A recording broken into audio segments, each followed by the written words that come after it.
When the game gets rough and this life just seems so tough, make we talk, my people, make we talk.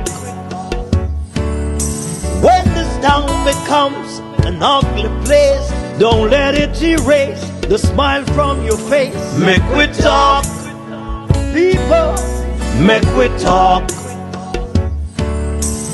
Conversation is the key, a guiding light for you and me. Spark a talk and you will see. Conflict solver A to Z. World leaders master the art of self-defense just by talk. So people, make we talk. Hey, we're living in a world that on ourselves we must depend. Make we talk, people. Good evening to everyone who is on. Good evening. Welcome to the Make We Talk program this evening. Our topic for the evening is the Integrity Commission, Crime and SSL. My guests are Herb Nelson Jr., Wilfred Rattigan, Conrad O'Brien, Robert Finzi-Smith, and Luke George-Cooke, human rights activist. Sir Herb, welcome to the program, sir. Thank you, Jeffrey, and welcome to your listeners as well. Look forward to a good evening. Indeed. And hopefully we can decipher the madness that is going on down there. Yes. Mr. Nelson, we're going to start with the Integrity Commission. Okay. And then we're going to go into the SSL and the crime and situation happening in our country. Uh-huh. You heard on the news what is going on from the Integrity Commission said that charges should be laid against the goodly lady, the former Speaker of the House of Representatives, Marcia Dalrymple Philibert. Right. Then afterwards, we see what happened with the Integrity Commission, one of its boss. And Jamaicans are talking all sorts of shebang around. Well, I will not get into that part. If the Integrity Commission, Mr. Nelson, laid charges against that lady should be charged, the honorable thing is for her was to resign, huh? Has always been, unless she knew something that was faulty with the report, right? She had a choice then to stand and fight. But, once she saw how detailed that report was, I am sure a decision to pack it in was well made.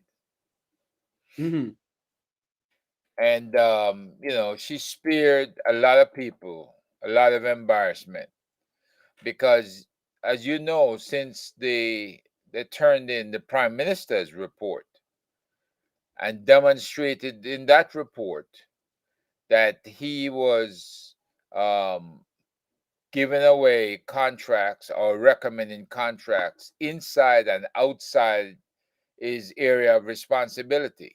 Yes. And they would follow his recommendation.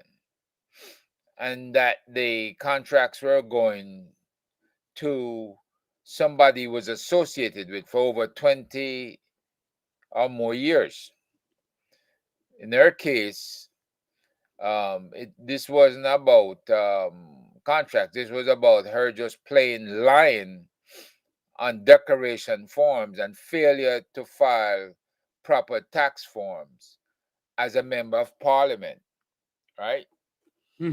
This car that she bought, a Mercedes-Benz, she claimed belonged to her sister. So if the benefit that you get, the break that you get by being in parliament, is for a car that you purchased for yourself, Right. then why was she out there doing stuff for her sister? Now I Hmm. know, we get into positions of great responsibility at times, and that it has tremendous benefits. But the benefit was for her, not for her sister. And if you have to lie about a situation like that Yes. because you are getting a benefit for your family member, then it means you have lost your integrity. You have True. no integrity whatsoever. There's no such thing as giving me a blight because it's my sister. No. You are expected as a Speaker of the House, or even before that, as an officer of the court, she was expected to show integrity in Mm-hmm. everything she does. Well, we know that there was a question or questions prior to that that dealt with her integrity in a family matter concerning the Clark family in Montego Bay. Mm-hmm. She sold some property belonging to them, and none of them had a hand in it. And then we have seen stalling from 2015 till now, even though the prime minister, the deputy prime minister, so-called deputy prime minister, is involved, and nobody wanted to condemn her. We've seen the general legal Counsel. fail to do their jobs in her case, and that led to her appointment as Speaker of the House. Yes. And then we see where she was dumping trash or whatever, and she got caught, and she raised her voice over that as well in denials. So every time she makes a denial, so far the evidence points the other way. Yes. But a corrupt system of government, a corrupt system of accountability has kept her buoyant.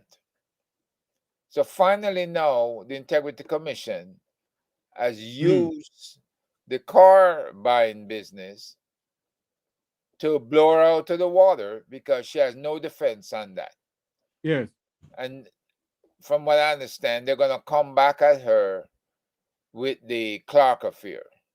So let's see what happens. Let's see if there's justice in Jamaica for everybody and not just for a few. And the But, few just happen to be the underserved people in communities. but Mr. Nelson, based on how she handled the members of the opposition in the parliament, wouldn't you think that there is something wrong with that woman in the sense of how she disrespect the opposition people, the opposition party? The Speaker of the House is supposed to be even handed. It's supposed to respect all sides, whether independents, whether GLP, whether PNP. Yes. But when she showed a disdain for the opposition, who are also part of the government, and she should have respected them in allowing, you don't have to be hard and fast on the rules of procedures in parliament. Mm-hmm. Yes, you control the parliament and the decorum that members have to demonstrate. Yes. But when she brought in an $18 million speaker system, um, And, to and, and, and where I, she could, hold on, Mr. Nelson. I'm happy you touch on that $18 million PA system for yep, the Parliament of Jamaica. right, $18 million you spend on that PA system. yep. So you're saying to me that no other PA system is less than $18 million for the Parliament of Jamaica? Well, I hate to say this, but if you were to Google $18 million, you divide it by 15. Now, 1 time and 3, 15 into 30 is 2. Yes. Sound like about 120,000 US dollars. So we could look up online a PA system, right? For a parliament. Well, Right. No. A PA system for a conference center. Yes. It will tell you what's the cost. Yes. And I can do that. Me not doing that, Mr. Nelson. I have joining us now Major Robert Finzi-Smith. So Smith, welcome to the program, sir. How are you, sir? I am doing good, you know. Doing good, looking at you. The better want to see you all have pooling in the background, you know. Yeah, go on. So Smith, Hi, I have Major, how you doing? Rob Nelson Jr. with us. Not bad. Yeah, I'm glad to hear that. Now, they're talking about here online in Google. Yes. To purchase a band quality public address system typically costs US $2,000 to $5,000, but can go higher than $20,000 for the highest levels of technology. Oh. Now, keep in mind, if 20,000 is up there in the stratosphere here in the US, how does a system in Jamaica cost 18 million, which is like about $120,000 if my math is right? Mm-hmm. That's 100,000 more than a sophisticated system. Well, who made this system? Dalrympe Philibert made the system. Finzi-Smith? Or it could be the Israelis. Well, who knows? Well, that means the system must be reading the members' cell phones and doing other things other than to allow them to push a button and speak. The possibility may that exist. Makes no Let me sense just whatsoever. put it that way. Well, these days, very very little makes sense if you follow my drift. Yeah. Yeah, but these days it's a case where common sense doesn't, as usual, common sense isn't common. So like how we have Sir Finzi-Smith here, Sir Nelson. Yeah. Let us ask Mr. Major Smith this. Couple days ago, you hear breaking news that a member of the Integrity Commission was shot and injured. Mm-hmm. And then you hear the Deputy Commissioner of Police came out and said it was he was robbed.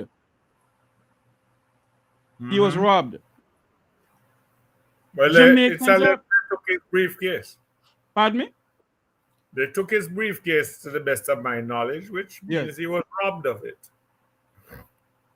But when you see all of this, Major Smith, and what happened in the Parliament the day before,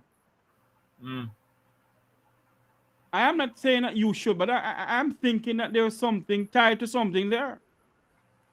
Well, sometimes coincidences baffle us. You left out a part. Mm-hmm. Seemingly simultaneously, the now defunct Speaker of the House, political offices were robbed at gunpoint.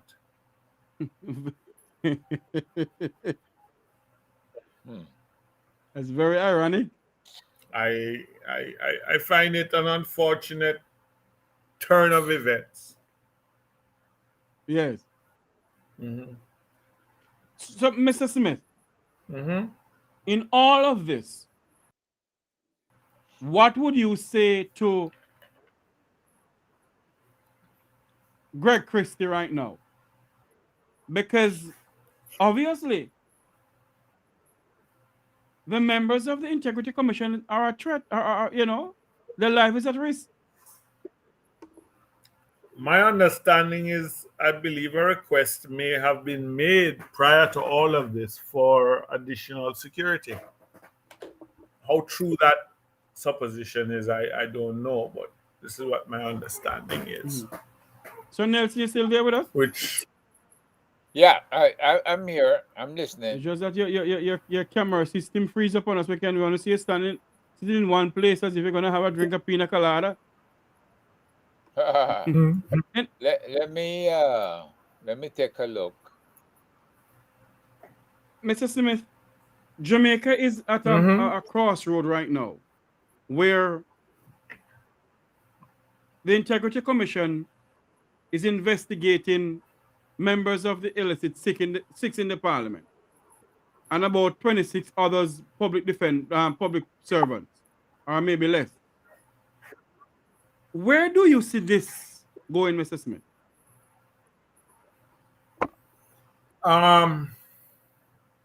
let me just say that the common sense destination makes one wish it were not so. Because when you look at it, members of the House of Representatives are lawmakers. They determine what new legislation comes into play to determine what you can and cannot do. If it somehow unfortunately turns out that the lawmakers are now labeled as lawbreakers, who's going to bodyguard the bodyguard? Very good question. So there also seems to be, I have come up with a new thing. Well, not new, I've said it for a while, but might be new to you. The national bird of Jamaica is said to be what? The Dr. Bird. You know what my theory is? It's the ostrich. We stick our head in the sand and hope that the danger will go away. Simultaneously alongside that, the national tree is said to be what? The Lingnum variety, I think. I again differ. I think it is the outstretched palm. I see where you're going with this, Continue. So it's like the old unfortunate joke about a man and his wife having the normal nocturnal discussion about satisfying urges. And she says to him, "You get so much trouble." And I'm saying, "All right, I just want peace and quiet. Give me peace and I'll be quiet."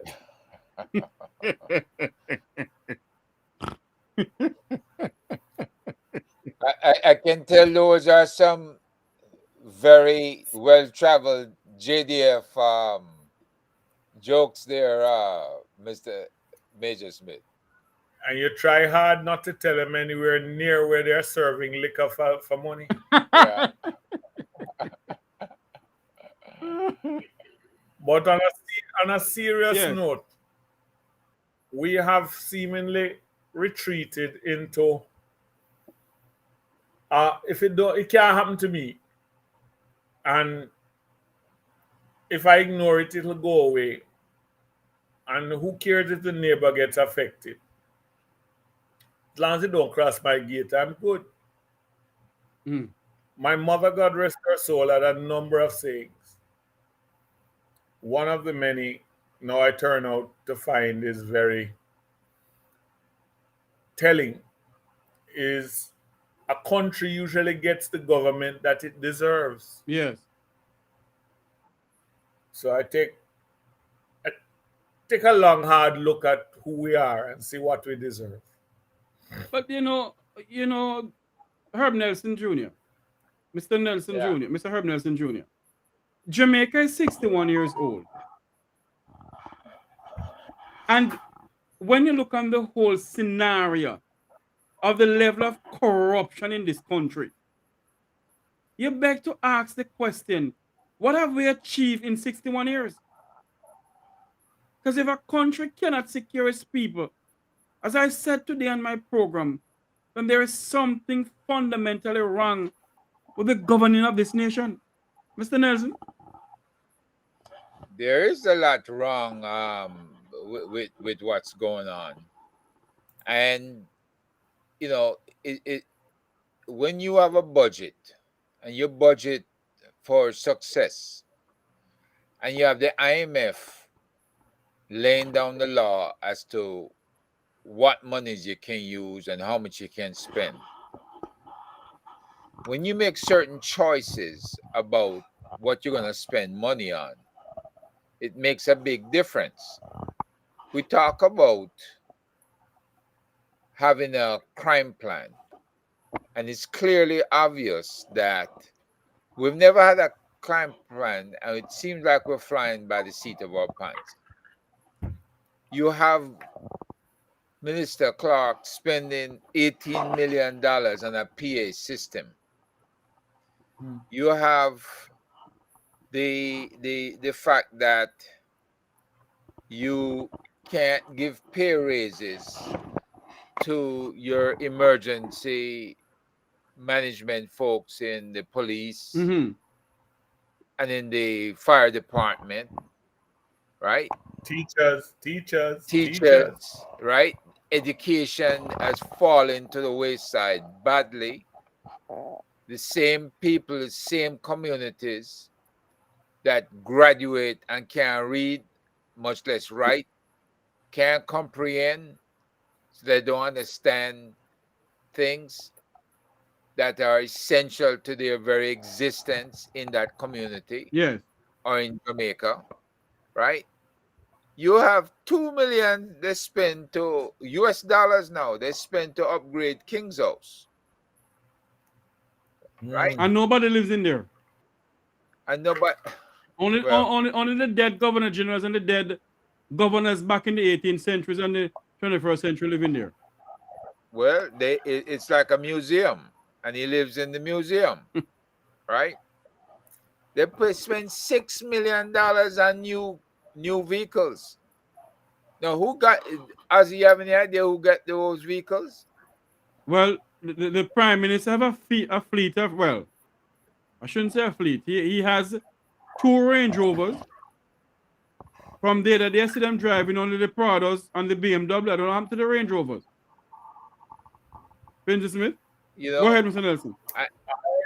I don't know. I've told that sometimes Range Rovers give some problems and the parts are not always available. Oh. So you need 2. You have to have 2 of them. Yeah, man, because the president of the United States will have to have 2 beasts, you know. That is interesting. Now, the most interesting thing is what the good Dr. John Lennon has always expressed.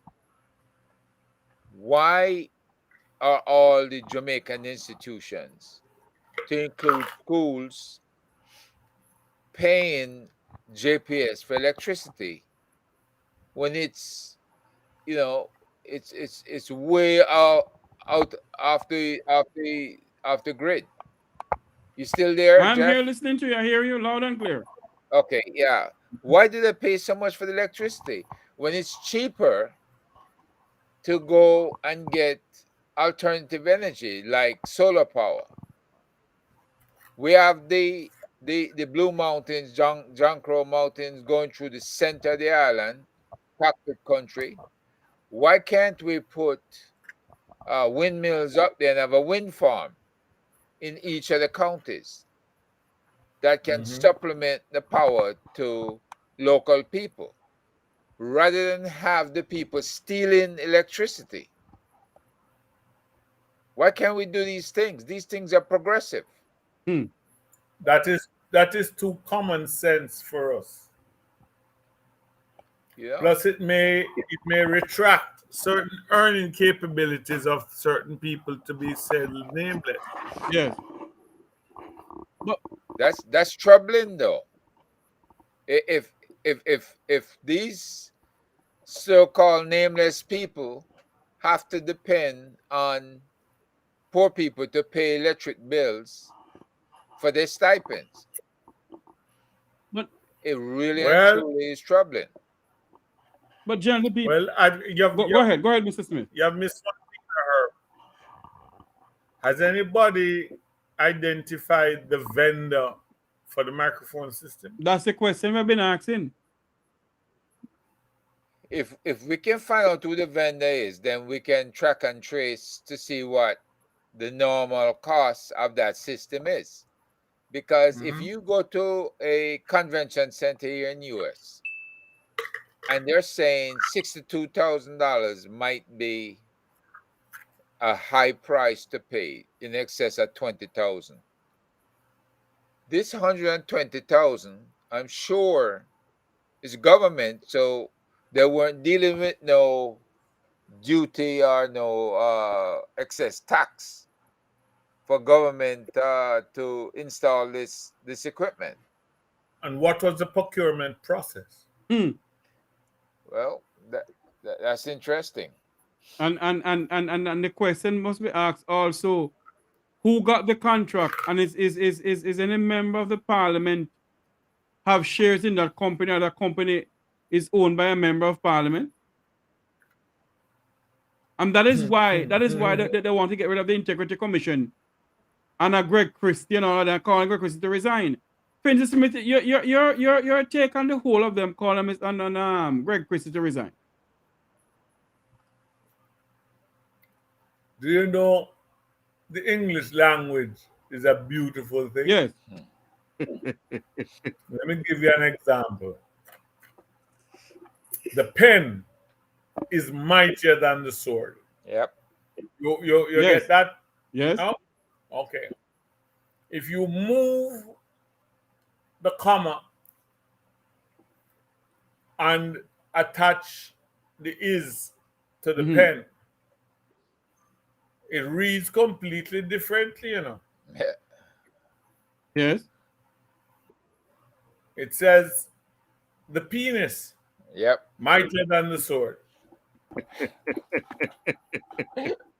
Means that a grammatical error or purposefully adjusted can completely change the statement.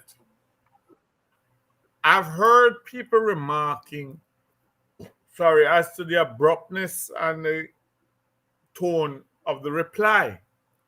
So we have concentrated on the content of the reply. Does anybody remember what the question was? If we remember what the question was, we may be now able to properly put into context the answer. Yes. But the minute you said, ask the government,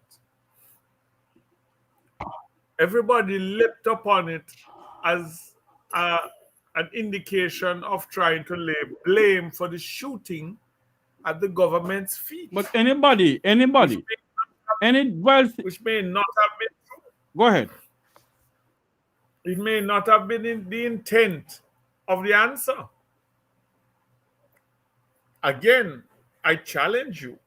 Look back, see if you find the clip, and see what the question was. Let me find the clip here, because I wish I had the video clip. I had the video clip, but it's something going on with the sending it to the email. It's a bit too large to send to the email. What I'm hearing. Let me get this up and let you all listen to it. Hope you all can hear it. What's your thoughts on the shooting? I should ask the government now. What does it mean, sir? Ask them what that means. I'm going to have a staff meeting. Let's go back. Pause. Question. Yeah. What are your thoughts on the shooting? Right. And he said, ask the government. And he said, you should ask the government There you that. go.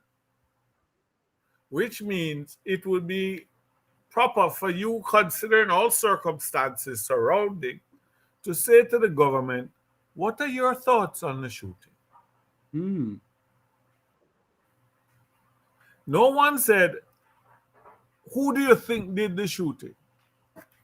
No one said, what do you think the motive for the shooting was? Yes. He said, what are your thoughts on the shooting? Right. He said, you should ask the government that. In other words, the government must have some form of cerebral response to the shooting. But we now have twisted it, moved the comma and everything, and said that the man technically said, the government do it. And he did not say anything like that. No, there is nowhere in that exchange that could even closely come to giving you the impression that this was his intent, veiled or otherwise. One thing. Again, I go back to, what are your thoughts on the shooting? Go and ask the government that. One of the things you have to realize, even having the government in his mind at that point, Jeffrey. Yes. Is that, who was it that demonized them? Who was that painted them in a certain fashion? Right? Who was it that set them up to be vilified? There you go. And as another member of our team from the weekend town hall said, no young man who would steal or rob from anybody is going to go to the Integrity Commission's parking lot with the intention of ripping off a briefcase because there's money in it. They don't know what's in it. If there's a higher risk, they're not going to take the chance. So they're not going to plot this act in daylight. And no one has said whether the director who was injured was coming or going. But based on what the Deputy Commissioner of Police said, that the gentleman in speaking, the one who we're talking about, the one who we're talking about, who had the briefcase from the Integrity Commission, he was coming from the bank, and they're trailing from the bank to the parking lot. No, we don't have any proof that he was coming from the bank. So I do not know where the Deputy Commissioner of Police get that from.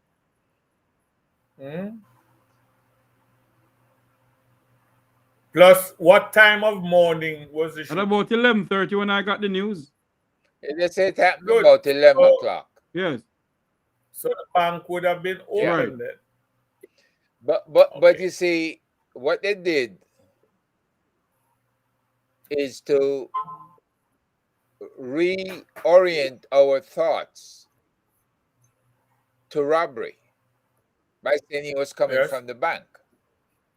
And, well, of course, quite rightly, the commission members have not said anything to support that. You know, at 11 o'clock in the morning, that's just the start of the lunch period, right? 11 to 1. And him coming from the bank would suggest that he was taking personal time during the lunch period to either go to the bank or he was just coming in to work.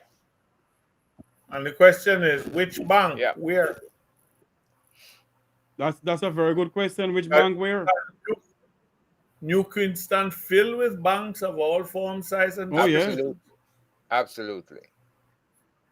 So which bank and where? We have joining us now Luke George-Cooke, human rights activist. Mr. Cook, welcome to the program, sir.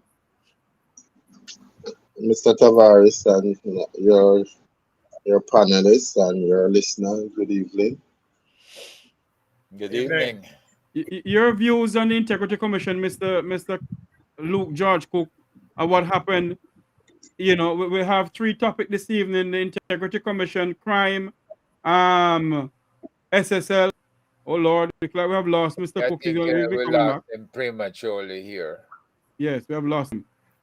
But gentlemen, for our audience who are listening to us, both in Jamaica, outside of Jamaica, and in diaspora, when you see something like this happen,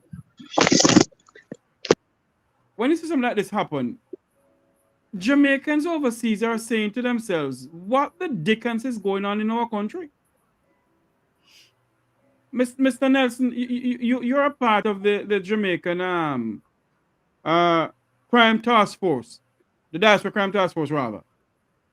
What do you hear people are saying pertaining to the whole Integrity Commission thing, sir? You know, the typical conversation writes off everything to this is Jamaica. This is corruption. This is the kind of corruption that goes on the island. No. And it's an easy way to push it aside. Right? The only time these people get serious is if you're talking about somebody returning home to take up residence. And then you have these serious conversations as to whether or not they are at risk returning home to take up residence. They'll argue with you. There's some that's pro, there's some that's con, right? But they're going to argue over whether or not Jamaica is a place for you to return to right now, retire and take up residence. They'll name all the threats in the world against you and who's been killed in Jamaica since they went home and left either Canada, the UK, or the US. So you get those type of conversations, and sometimes in a heated fashion. Yes. But you're not getting a lot of positive reviews on Jamaica right now because of the constant stream of killings and videos of dead people that we're seeing coming out of Jamaica. It is really bad for Jamaica, and the fact that it's occurring and it's occurring in rapid fashion.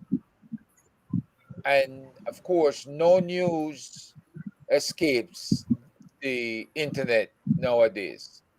And I hear the government talk about bringing up charges on people who exercise their free speech abilities on the internet. It's not going to work. What the government has to concentrate on is how to get the pressure off people in these communities, find out what's going on with these killings, what's sparking it, and that's when you do interdiction of some kind. Yes. Right? We Bring back the peace management initiative. Swallow your pride and bring it back, and have community leaders and members start talking to each other again. Yes. We have with us this evening Luke George-Cooke, human rights activist. Luke, what is your views on what is going on with the Integrity Commission and the Parliament and so forth? Well, one of the things that I'm disappointed in is this constant call for the removal of Greg Christie.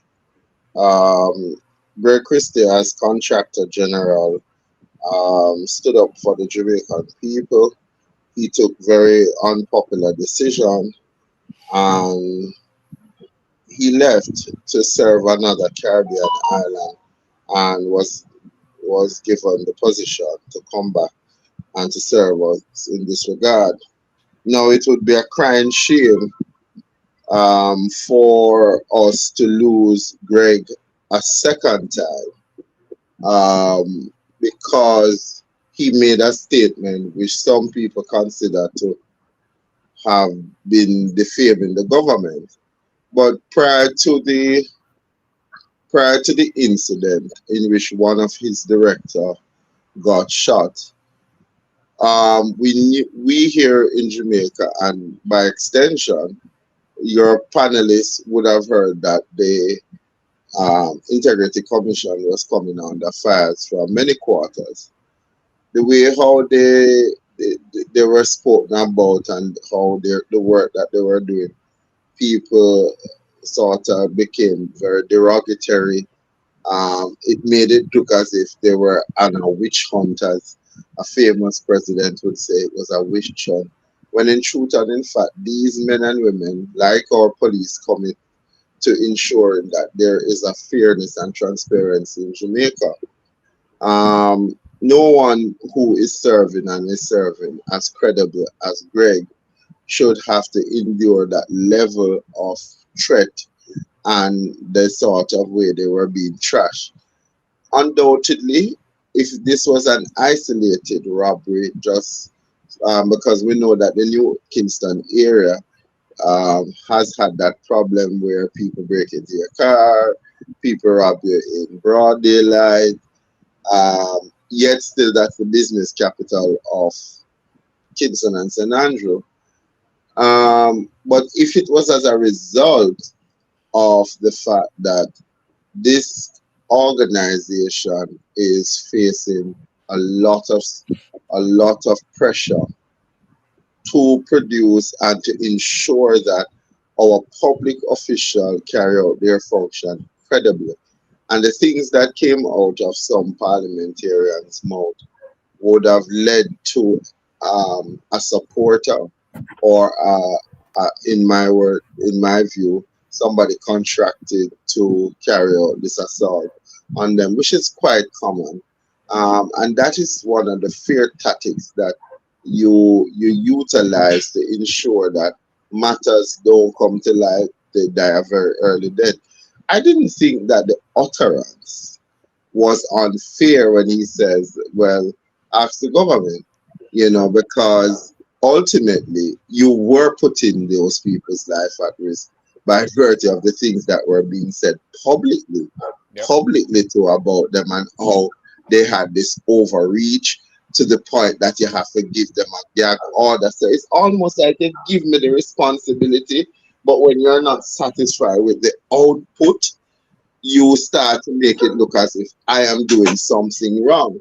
And he went on to qualify the statement to me in the back of my mind when he says that given the culture and the environment in which we are having to work at the commission, and the number of threats that we have been getting, one would have anticipated that this was going to happen, and it is unfortunate that it has happened.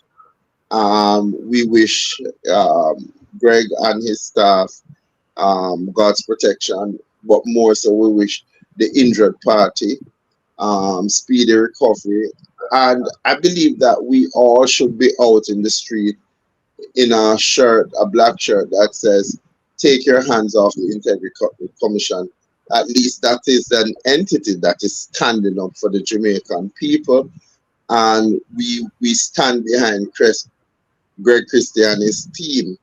Everybody, Jeffrey, who speaks on behalf of Jamaica and do so in a passionate and committed manner, tend to come under the knife from the government entity. And it's not just Christie, it's a lot of people that have had to endure this. So I say, Greg Christie and your staff, you are doing an excellent job. Keep going. And we need to rally the support around Christie and his office. Let them know that the Jamaican people stand with them, and we're resolute that we would like to see outputs. We would like to see perpetrators who have betrayed the public trust. They must be prosecuted and be brought before justice. Yes. May I say Go something? ahead, sir.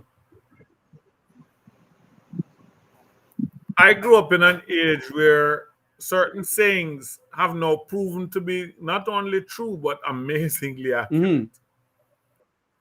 Them say, show me your company, I'll tell you who you are. But more importantly, in this case, I think a man's worth is to be judged by the quality of his enemies. So now, again, I go back to what I said before gentleman joined us. And maybe he didn't hear, and if he didn't, let me help him out. We are all dwelling on the answer. Does anybody remember the question? That was asked. The question, play it for him. Hold on for me.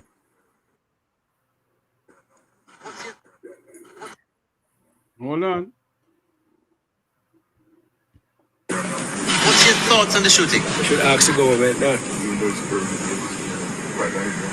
What does it mean, sir? Ask them what. Stop. What are your thoughts on the shooting? You should ask the government that. Find me the inference of a negative or punitive or defaming nature in the answer given to that question.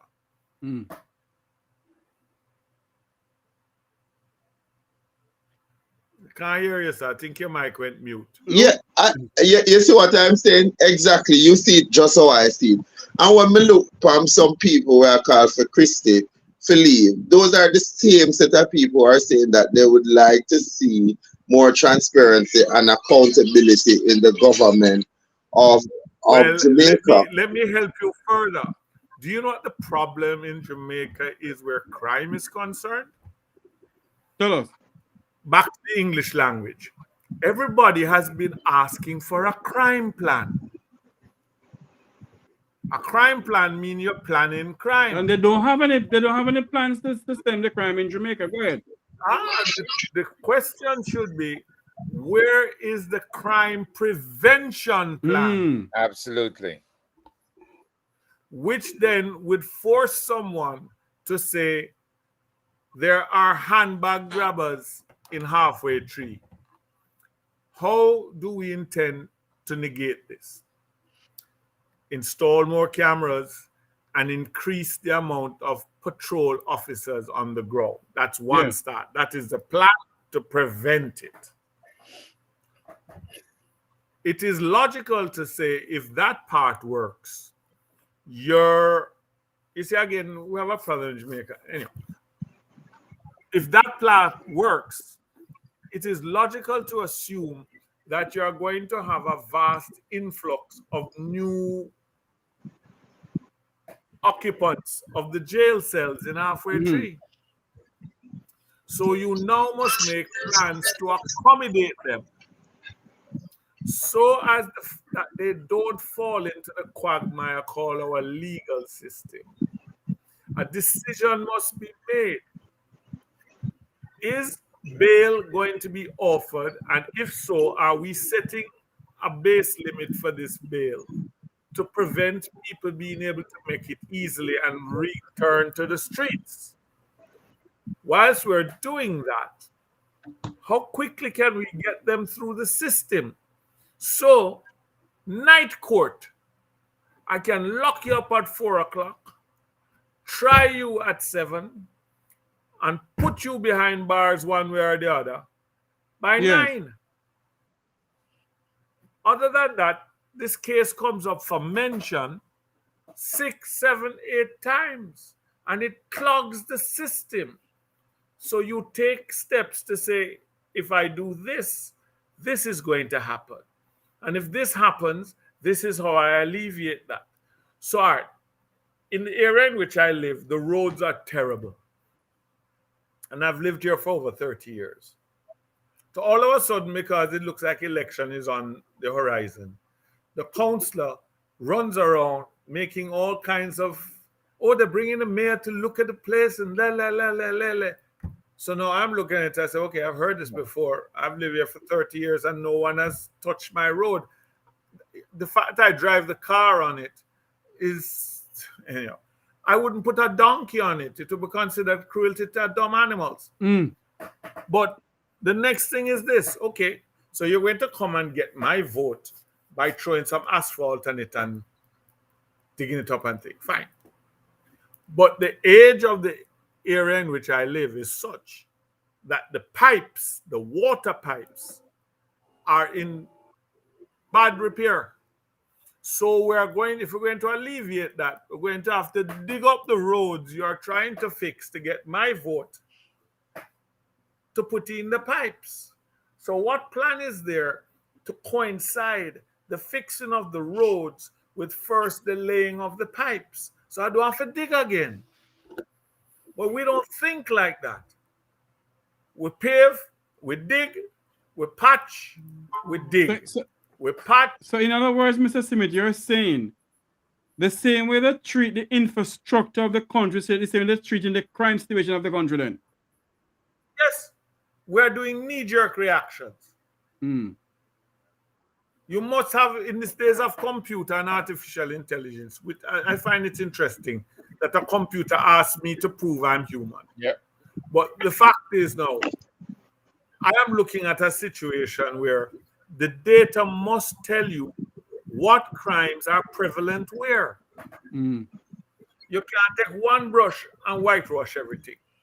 But You start, okay, our most dangerous crime is killing. Where does this occur? Are there any areas that show that gunfire happens here more often than the other?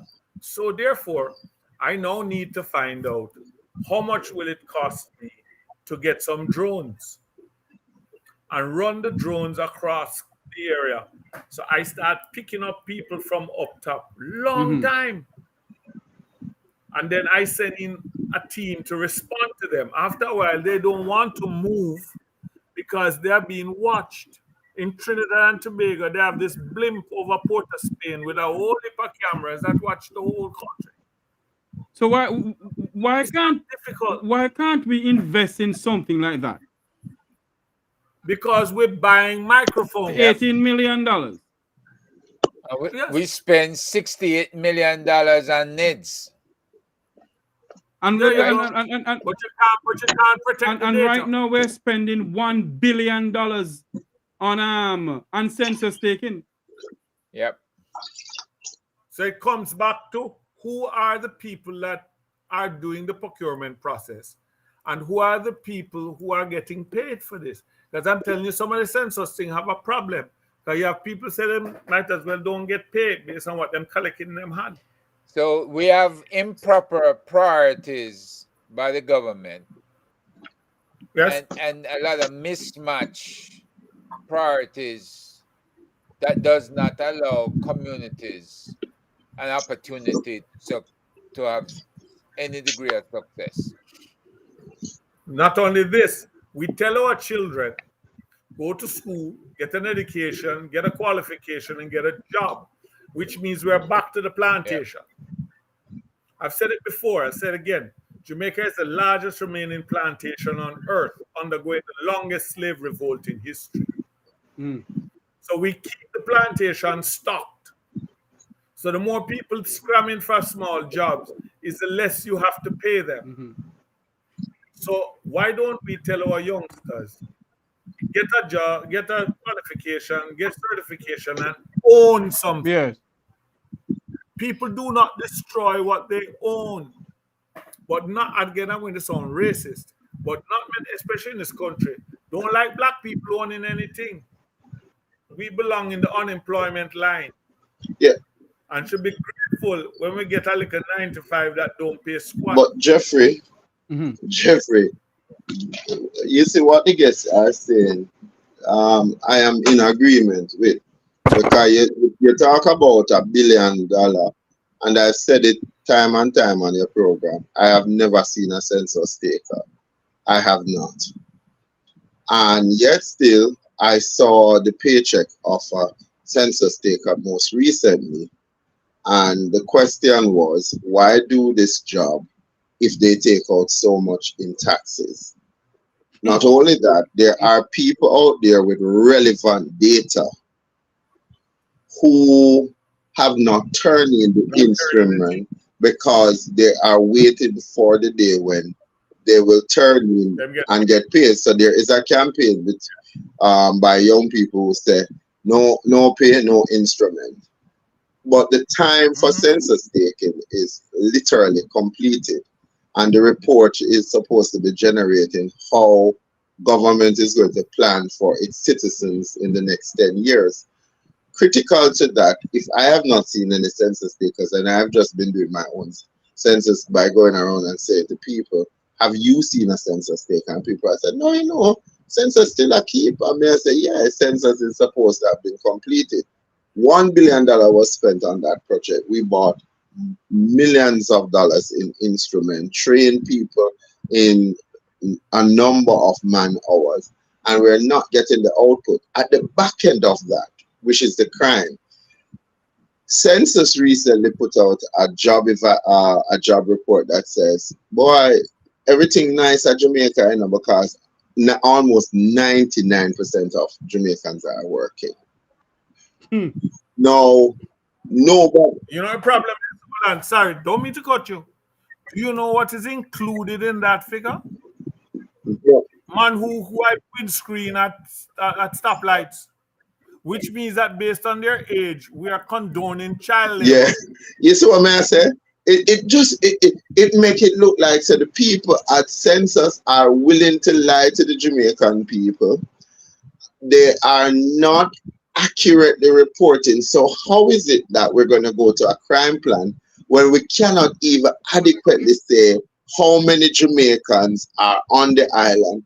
Hence, as my brethren said a while ago, how do you then know you do the red light district where you identify where the most volatile crimes are taking place, the highest volume of killing, so that you can get the adequate resources now to say, all right, how do we then, looking at the challenge, is it driven by unemployment? Because if you say 99% of Jamaicans are working, why do we still have a healthy appetite for crime and violence? Why is it that we're not seeing a decrease? Because people are now able to make better choices as to say, boy, I might not be the brightest, but give me a skill so that I can earn from it.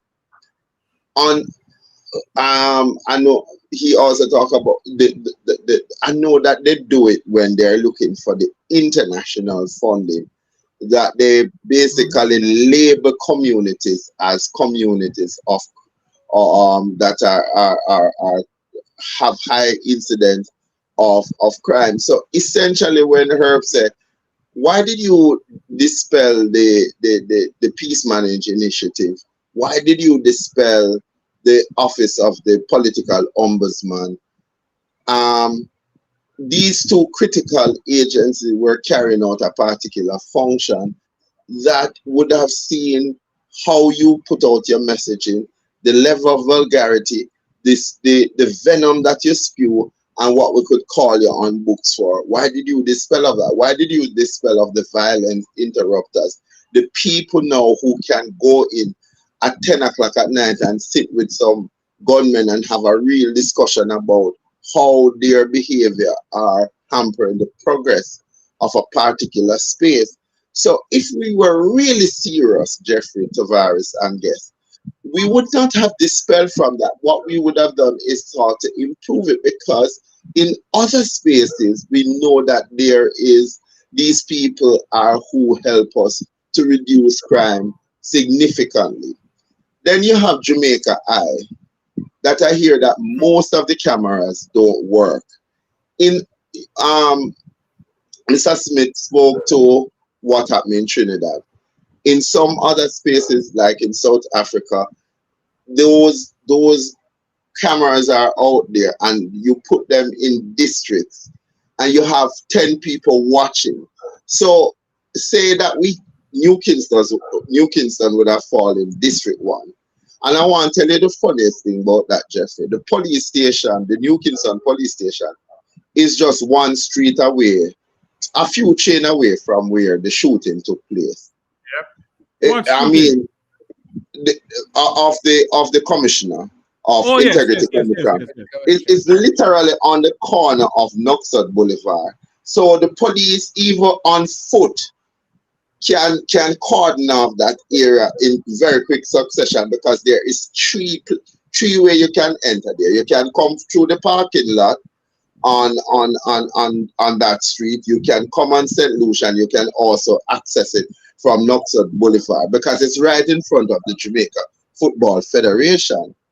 So again, if you had cameras that were working effectively and efficient, somebody in that district should be able to say, this bike man park has a too long. This looks suspicious.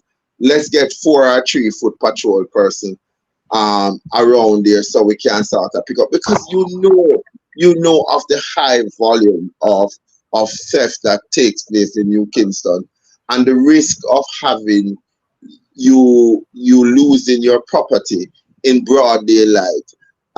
You also are aware of that there are bikers who are just out there now, and that's their hustle. You see them on the road, and they have gotten so sophisticated. Them get the bag like they're delivery people, but in truth and in fact, that is the facade. They're out there to disrupt what is going on. So if you had, say, camera in District 1, which gives you a full picture of New Kingston, in addition to the fact that Mr. Smith just basically said, you can use drones. You can use drones in addition to that to make sure that you have the support. So you ask yourself, if we reach 61 and we still can't get it, when are we actually going to get it? When are we going to actually get it so that you restore confidence to the Jamaican people by doing things that are heeding better returns than what we see now? Because today is the commissioner on crime investigation. Tomorrow it can be any ordinary citizen who is saying, we just don't like how things going. We were promised that we could sleep with our doors open. Although we laughed at it, we wanted to give you the benefit of the doubt that finally you were going to come with a comprehensive crime plan. And the sad part of it is that you have people like Mr. Smith, you have people like Renita Adams, even Mark Shield, and those that, and you have people at the community level who can give you insight as to how some of these people, based on the fact that they have worked with them and they understand, and so you come up with the social intervention and the crime prevention plan. But Jeffrey, you see, when Prime Minister Holness was seeking office, he made some very good utterance, term limit, for both MP and so forth, and a reduction in public spending. People going to go to jail because they were going to finally show Jamaicans that effective and efficient. Hold on for me, look. We have with us Conrad O'Brien. Conrad, you have an instrument there to have enough feedback in the system. Yeah, Jeffrey, I'm here for almost half an hour holding. I don't understand, you know. You have an instrument in the background there playing?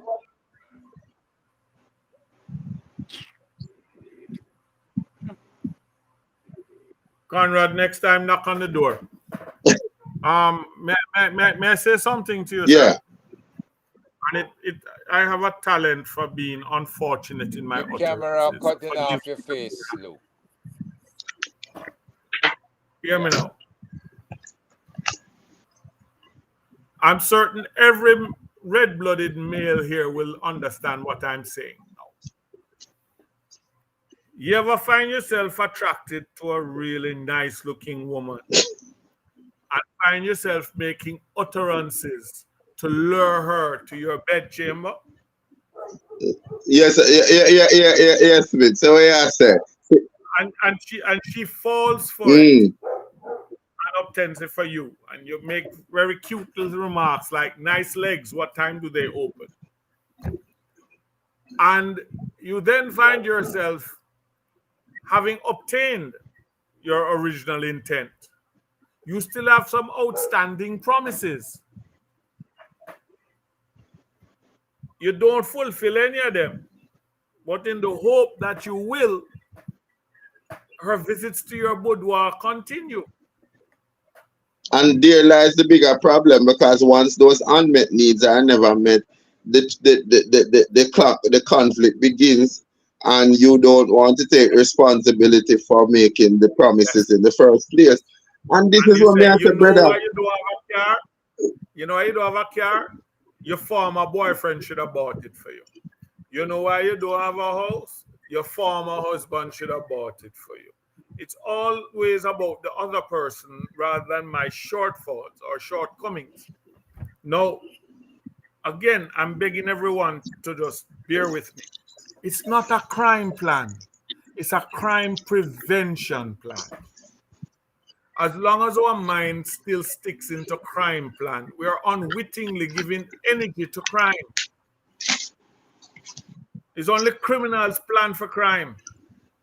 You need a crime prevention. So Major Smith, are you actually saying that the people who have been uttering the words crime plan are actual criminals? Even not wittingly, Herb, Okay, but unwittingly have given energy to it. I got you. Because if I say you have a crime plan, you wonder which bank me go rob. If I say I have a crime prevention plan, you say, all right, how will I do that? And I'm agreeing. Just as how I believe that you need to remove the Jamaica constabulary force to the Jamaica Constabulary Service, that gives it a more refreshing view to the citizens. I'm agreeing with you. What you have to understand is there's history and there's his story. Jamaica Constabulary Force came about because of the Morant Bay Rebellion. So it was a force. So we now need to adjust its remit to what is needed. Yeah. You can't train people to be forceful and expect them to be protection officers. Yeah, I take it back to this again, Major and Luke and Jeff. Yes. I said before that, like you have a Haitian National Police, it should be Jamaican National Police. Yep. But at the same time, the only police force that should be operating on a national level should be the CTOC, should be MOCA, right? Mm-hmm. And should be the cyber force. Mm-hmm. What we needed was to split up the three counties. Yes. And create separate police forces or police departments for each of the counties. Yes. Right? Yes. In doing so, sorry, Herb, then adjust the law. Say if I steal a car in Montego Bay, but I come from Kingston, I have crossed parish boundaries to commit the crime, and I should do 3 times the original sentence without the benefit of parole. And create separate penal institutions in each county, right? Yes. Give them a call. You cannot be doing so much years at hard labor and your farm roads can't get fixed. If the prisoners were the ones doing the hard labor, then don't send them busting rocks uselessly. Send them out there to fix the roads.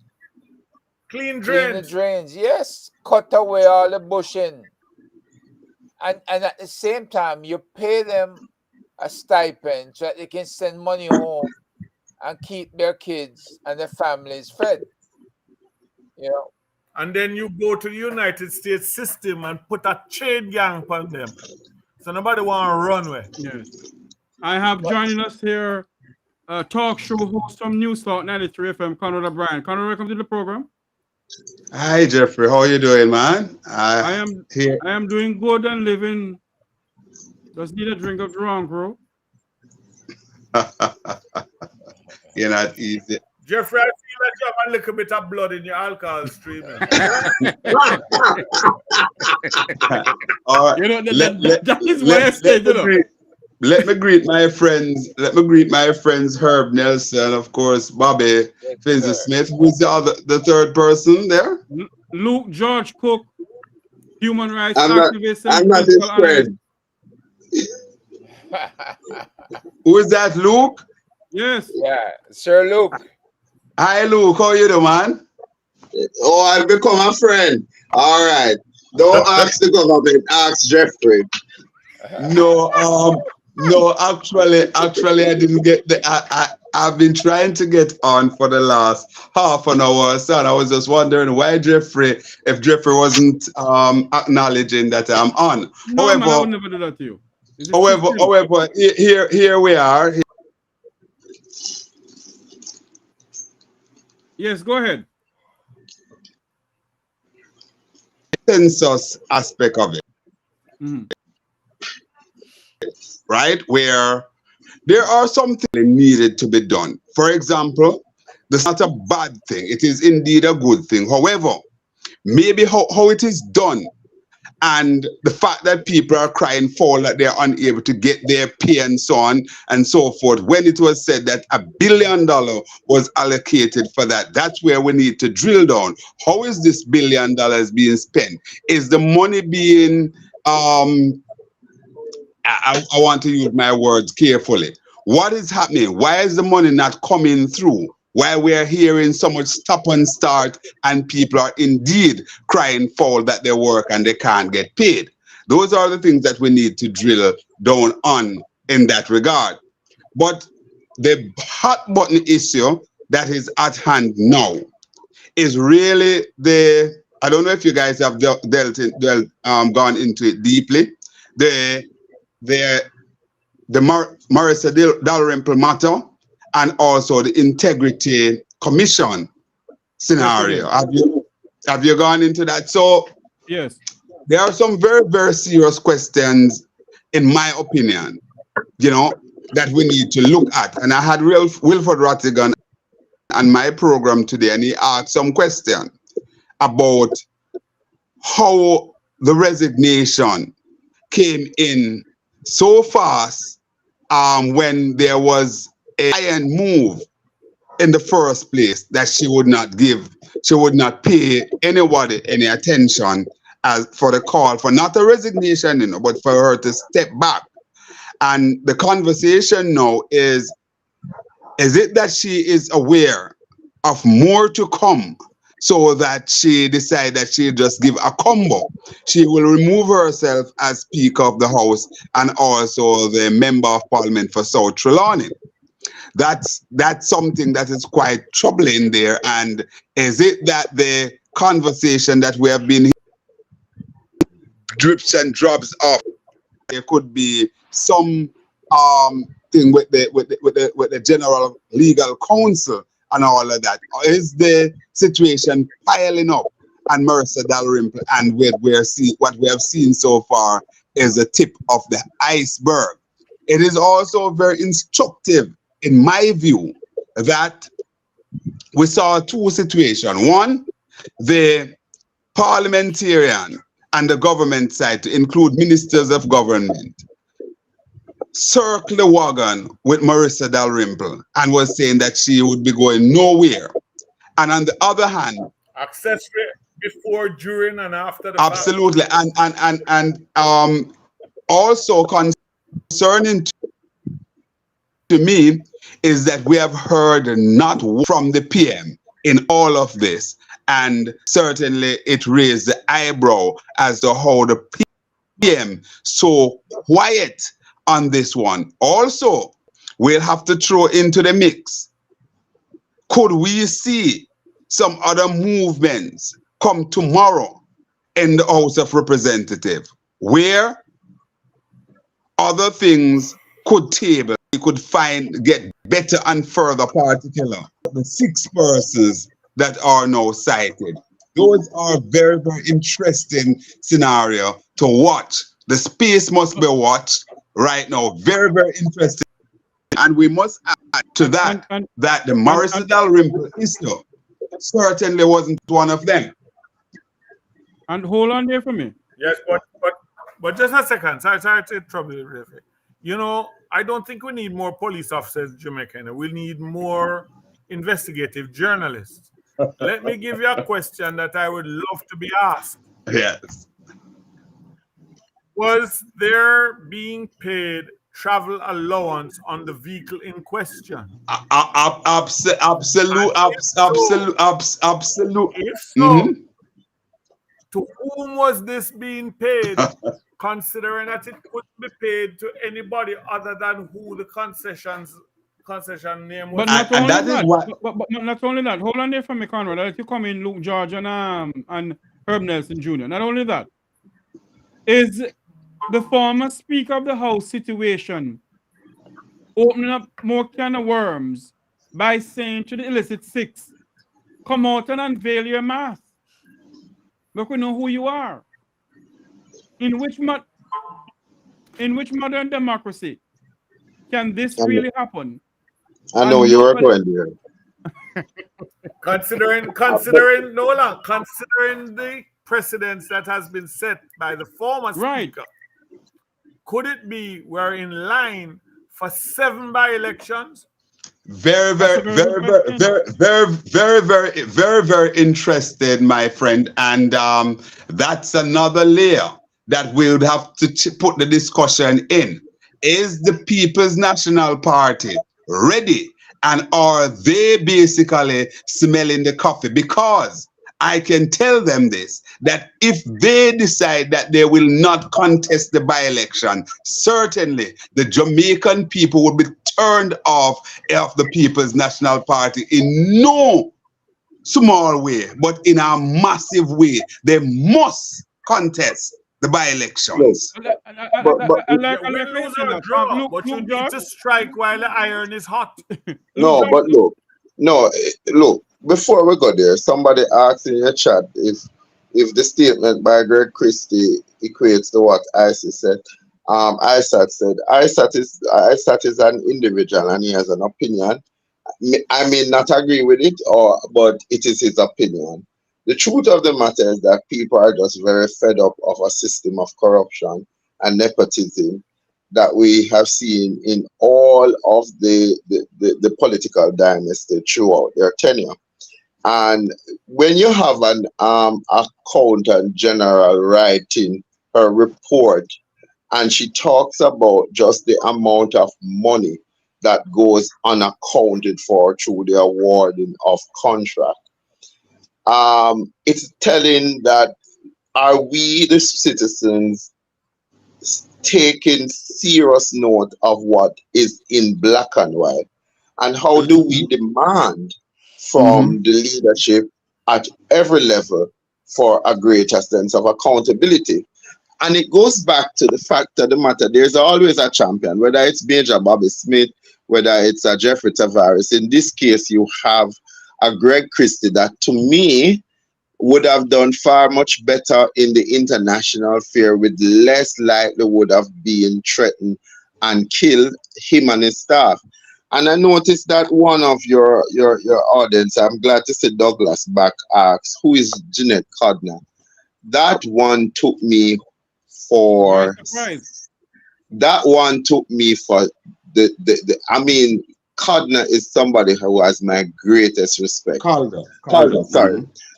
She has my greatest respect. She has taken on some of the top figure in this country and has been granted a large sum of money that she established an organization called the Jamaica Accountability Media Portal. Right. And then to hear her come out and say that, to know that the pushback she has gotten. She did an extensive review of the Ministry of Finance one time, where she shows where there are they have to tie up some of the structures to ensure that they can capture and catch people who will take advantage of the system. Hold on for me. Can I come in? Hold on for me. When we're not speaking, can we mute our mics because there's some feedback coming in?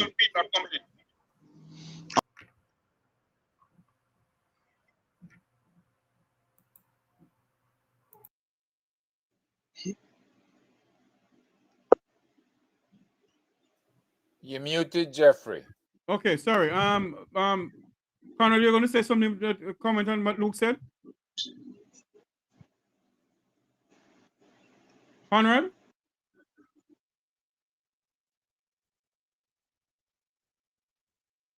May I say something? Hold on, the major. Hold on, the major, 1 second. I just wanted to say, Jeffrey, that is part of the hypocrisy in this country. That at that level, you could say that, you know, and with your level of intelligence, you believe that the best thing is for this gentleman to step aside. When you know that we lack courage, and a lot of us will not speak because we fear losing our life, and we fear losing contract, we fear people sidelining us. There are few Major Smith and there are few Luke George who are going to come on a public platform and express their opinion, not because we are partisan, but because we are Jamaicans and we love this country and would like to see it run in an effective way, especially, as Bobby said, as Mr. Smith, Major Smith said, for the generation to come. The hypocrisy is that before those utterances was made, this was the same Calder who was questioning the COVID-19 expenditure in the Ministry of Health and was asking for us to rally around her to call for a greater accountability to be given to the fact that we had all this money coming for COVID and we still didn't get value for money. We need to stop the hypocrisy. We need to look at the facts and where it points, and we need to come together with one voice, whether you're singing from a green page or an orange page, I'm singing from a Jamaica page, and say that we all have a responsibility to make this country a more effective and efficient way so that we all can prosper together. My turn? My turn? Conrad? Go ahead. Hello? Go ahead, Major. You know what's needed? A forensic audit. Indeed. Ministry by ministry. Forensic audit. Because there's far too many millions of dollars that have fallen through the cracks. My question is, in whose lap has it fallen? There's a thing that I learned, and I know that Herb knows this well. Follow the money. There are people living lifestyles that their income does not justify. Al Capone caused a number of people in the States to die, either by his own hands or by his orders. The Americans never got him for murder. They got him for income tax evasion. We need to follow suit. What needs to happen in that thing that Herb is proposing, and I agree with him wholeheartedly. We need two things to add to that, Herb. We need something that we could dub the Jamaican Marshal Service that travels across all parishes. Yes. The lowest rank in that service should be an inspector, which means no matter which station them walk into, them carrying clout. The next thing is that you take I think we have the organization, how long, the Financial Investigative Department, whatever them call it, which would be like the IRS, that goes around saying, I see you have 4 apartments here, a townhouse over there, and 3 cars. We're sending you a tax notification and you can prove whether you paid taxes on it or you didn't. Failure to do so, we will seize them, or you will pay for them. So after a while, people understand that that don't make sense to do that. The other side of the coin, which is the more effective side, is to say to people, you see, if I catch a fugitive in your Yes. house, it's forfeit. It no longer belongs to you. It belongs to the state. Just is it? So when people look to go hiding, and they say, Master, don't use me. I have to keep my house. Mm. You know, Once that starts happening, Sir Herb Nelson there's Jr. nowhere to hide. Yeah, Sir Nelson. Yes. We're gonna switch gear and we're gonna go to SSL. Major Smith don't go anywhere. Luke George-Cooke don't go anywhere. When you look on the whole SSL thing, I'm gonna play a clipping that was sent to me by our good friend Herb Nelson Jr. about the SSL saga.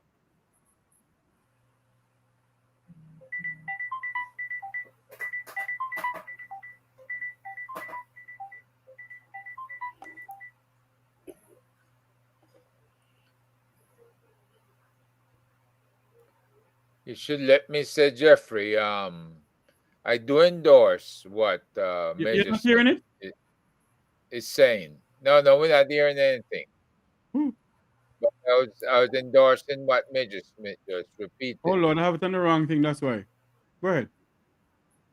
Because we do need not just that Major Smith, but the idea of a fusion center in Cornwall, Middlesex, and Surrey, so that when you fuse all the criminal information, the tax information, the travel information, everything that you're putting together, and you do timelines, you can then annotate to the court, whichever court this person is going to appear in, where they've been charged, that they have a prepared police file to present to the prosecution team for them to present in court to the judge. Too often, our police appear in court unprepared, or they don't have a complete file. And a fusion center cuts that out altogether, because they're overseeing preparation of the file by having duplicate copies of whatever is at the station level with the detectives. And that would cut that slackness out completely. Yes. Right? So yes, you do need all of those things. And instead of having these area headquarters, area 1 through 7, bring in 3 fusion centers, and you have an assistant commissioner in charge of each one. But then you have teams of analysts from where? Customs, from the FID, as you mentioned, and from the fraud squad. Okay. You should have also rapid reaction teams. So if you have actionable information that is produced at the fusion centers, then you can send that rapid reaction team out to make arrests or intercept. Let's say it's a matter of you discover a cell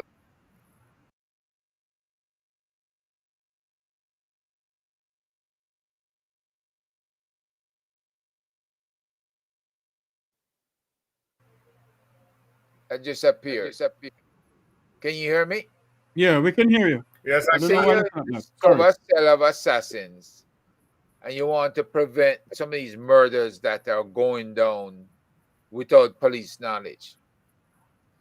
The fusion center operation could accommodate confidential informants, also allow payments from the Crime Stoppers, right? And if you can tell of a possible killing or attempted killings, and you have that rapid reaction team in place, then you can deploy them quickly and to stop those murders from happening.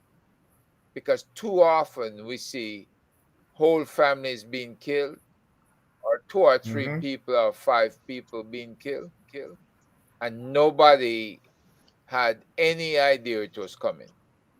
So we really do need a confidential informant program where people can give the information comfortably and not have to worry about some corrupt police officer tattletailing on them.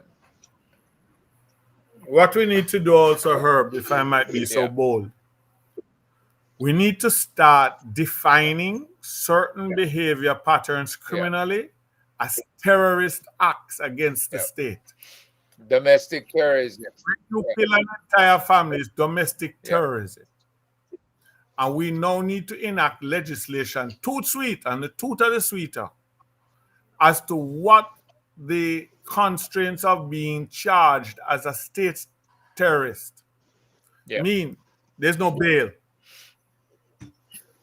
The sentences that were 3 years have suddenly become 15. It becomes almost, it's like in the States getting charged for a federal crime. But Major Smith, my question to you, wouldn't you and I be charged as state terrorists under certain administration? No, you see, your lips and my utterances cannot be said to be terroristic in nature because we're not killing entire families. Yeah, but just think that we're on this program and somebody says that we are criticizing the government, and then we know they don't have big boy pants, so they don't like criticism.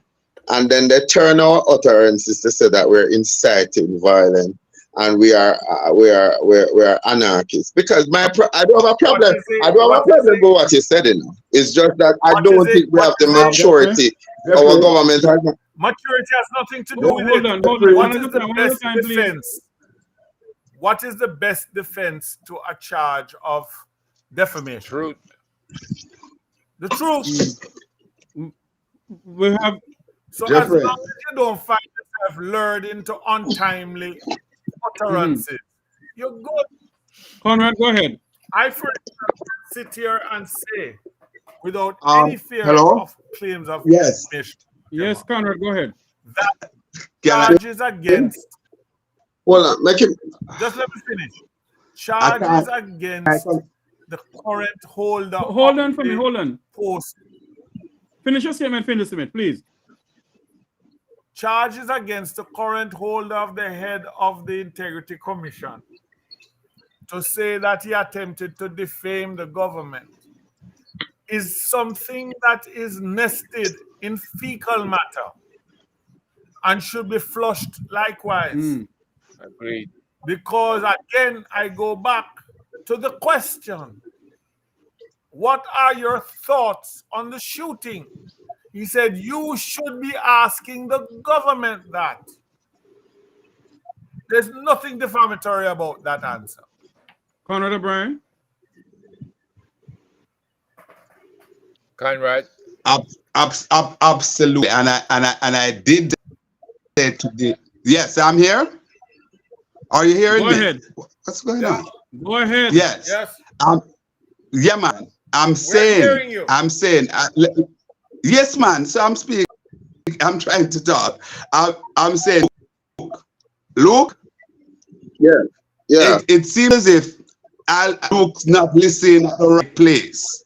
I will I'm inviting you, Luke, to listen to a station called News Talk 93 FM, Mondays and Tuesdays until 12, with a man called Conrad O'Brien. They call him the fireman.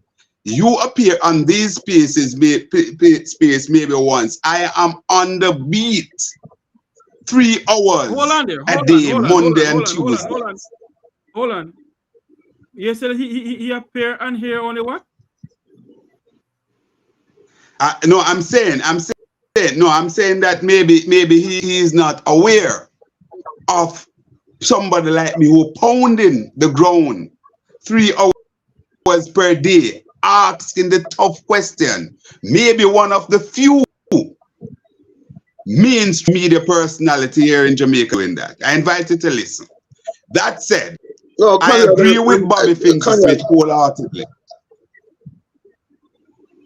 I agree with Bobby Finzi-Smith wholeheartedly that there's a way that the comment by Greg Christie could be any form of terroristic or anything like that. He was asking a very, very germane question, and I believe that more of us need to ask that question of the government.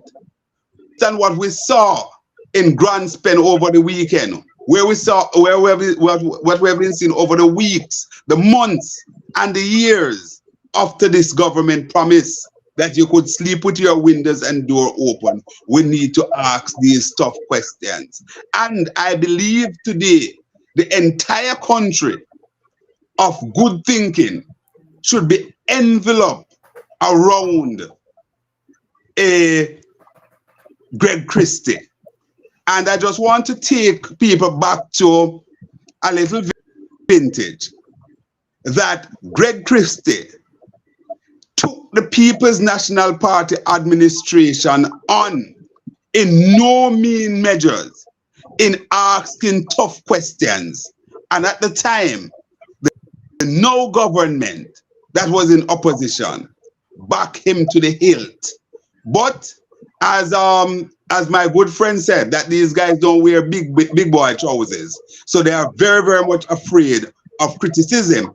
And no democracy can function if the citizens are not free to criticize the government.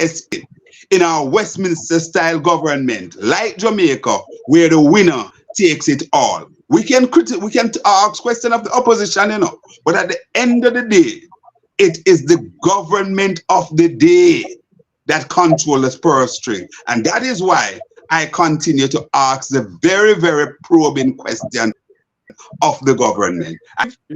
That what was missing, the missing link, if I may say so, with the opposition is that they are not strident enough.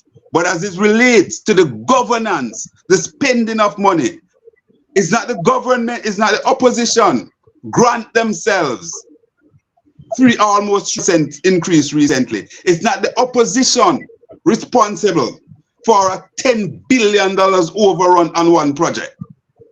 Those are the things, and we must ask the tough, and we must put our support behind a Greg Christie and indeed the Integrity Commission, and update in calling for the 6 persons who are cited. The opposition leader was quite pointed when he asked the question directly.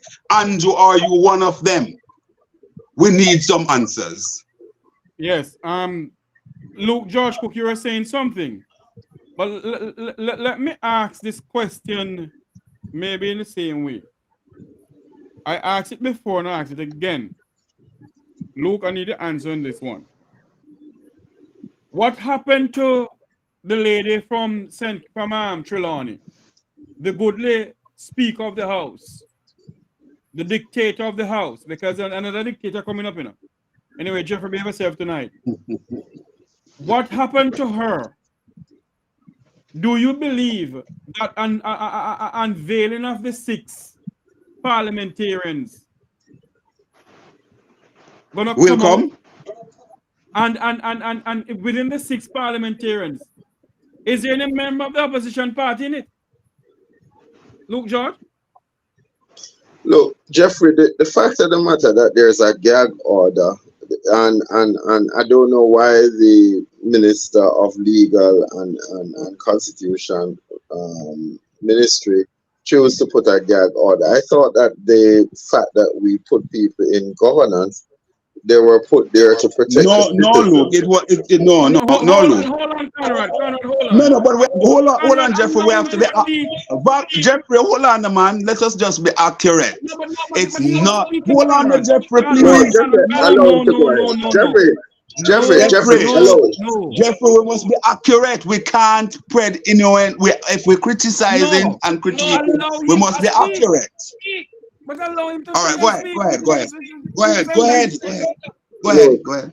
look. So the fact of the matter that a gag order was put there.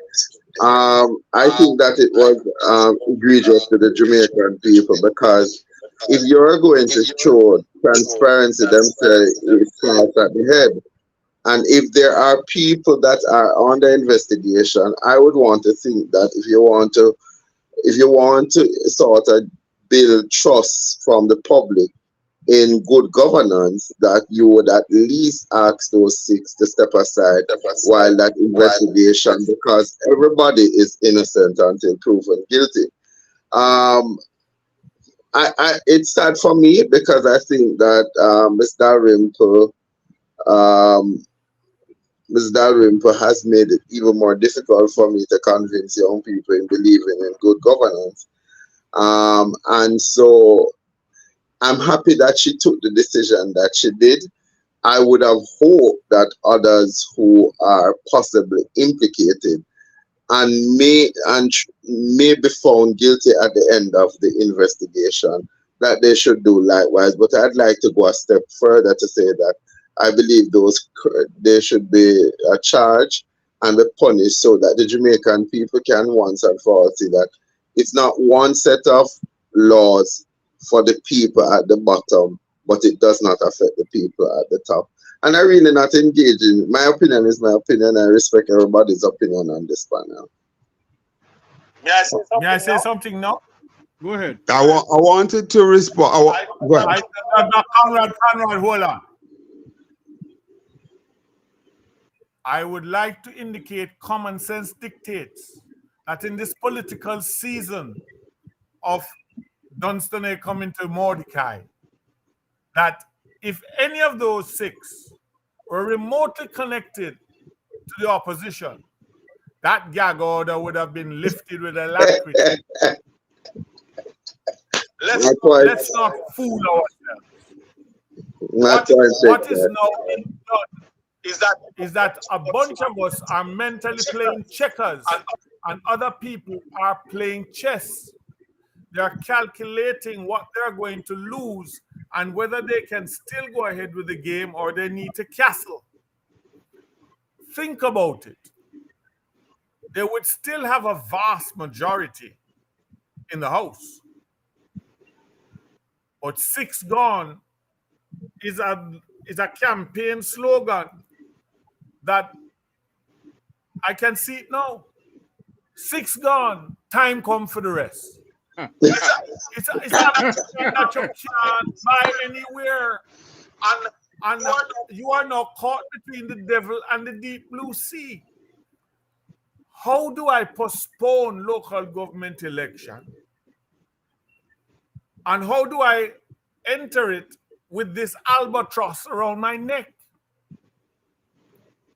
So now, a damned if I do and a damned if I don't.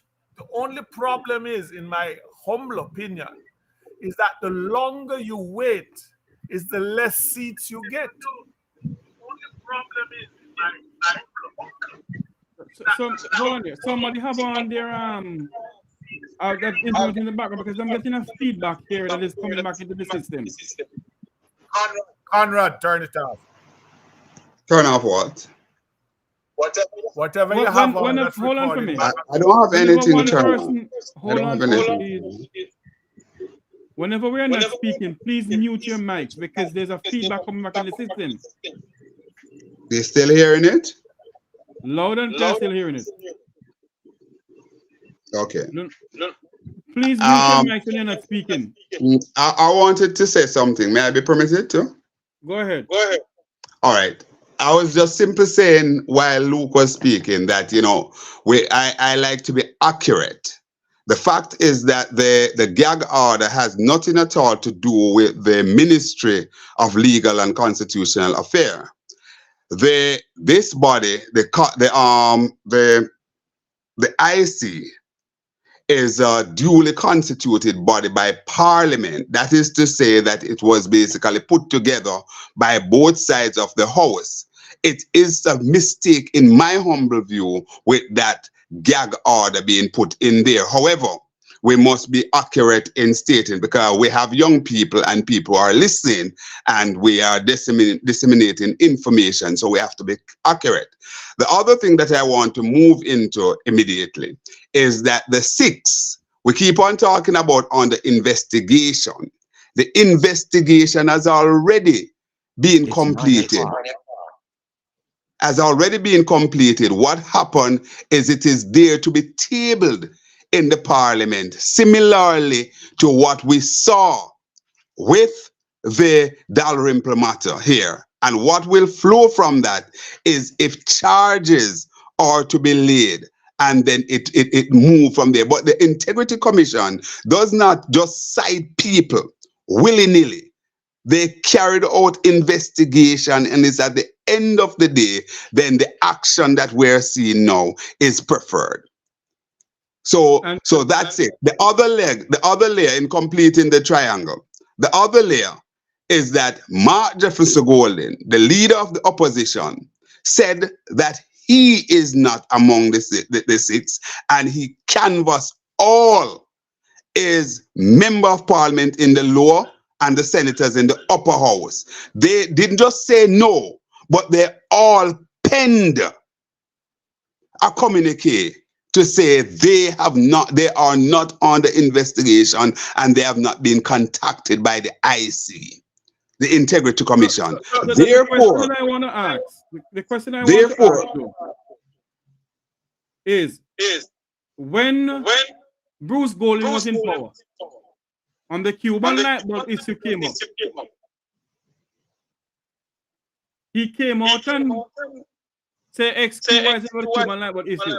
Why is that Mark Golding, if he knows who the 6 are, why can't he come and tell the people of Jamaica? No. Mark did not say he knew who the 6 are. And he could not. No. I did not say he knows. I'm saying if he knows who the people are. Then the same thing I said, Jeffrey, if he know who the 6 are.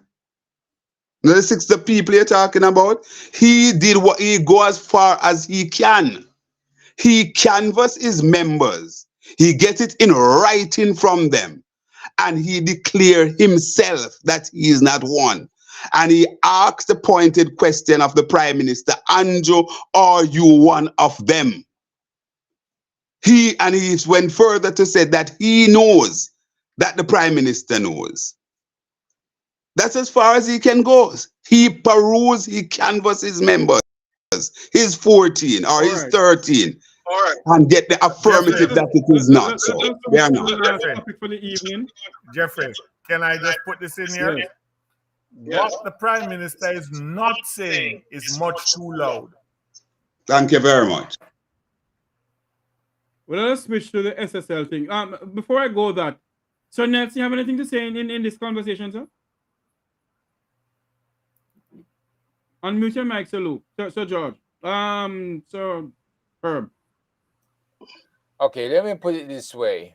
I'm listening to all the relative comments, but the problem that they've run into is that having tried to debunk the Integrity Commission and the authority, they're now faced with having to face the truth.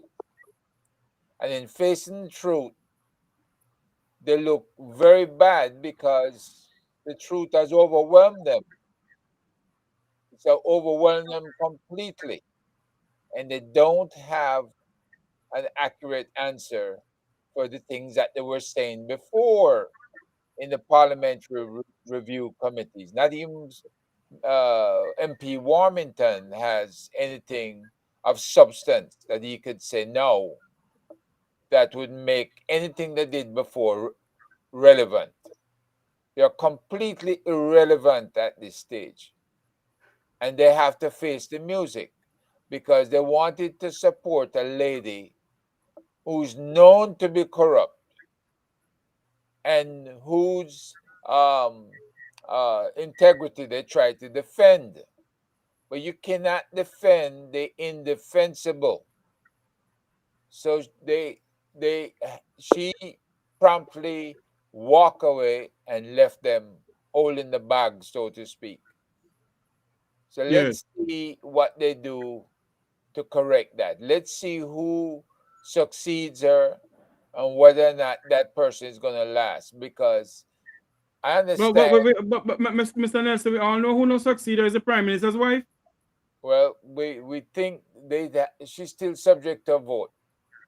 So let's not assume that they will go ahead and automatically put her there. Okay. Because she's going to be facing a lot of issues that he is responsible for. And keep in mind now, she has a business, a construction business, as well as a bank or credit union that finance company that she owns in conjunction with the same gentleman that the Prime Minister pushed a lot of contracts to when he was at the Ministry of Education. She has a hand in everything. So if the Prime Minister was guilty of it back then, what role did she play? Yeah. Okay.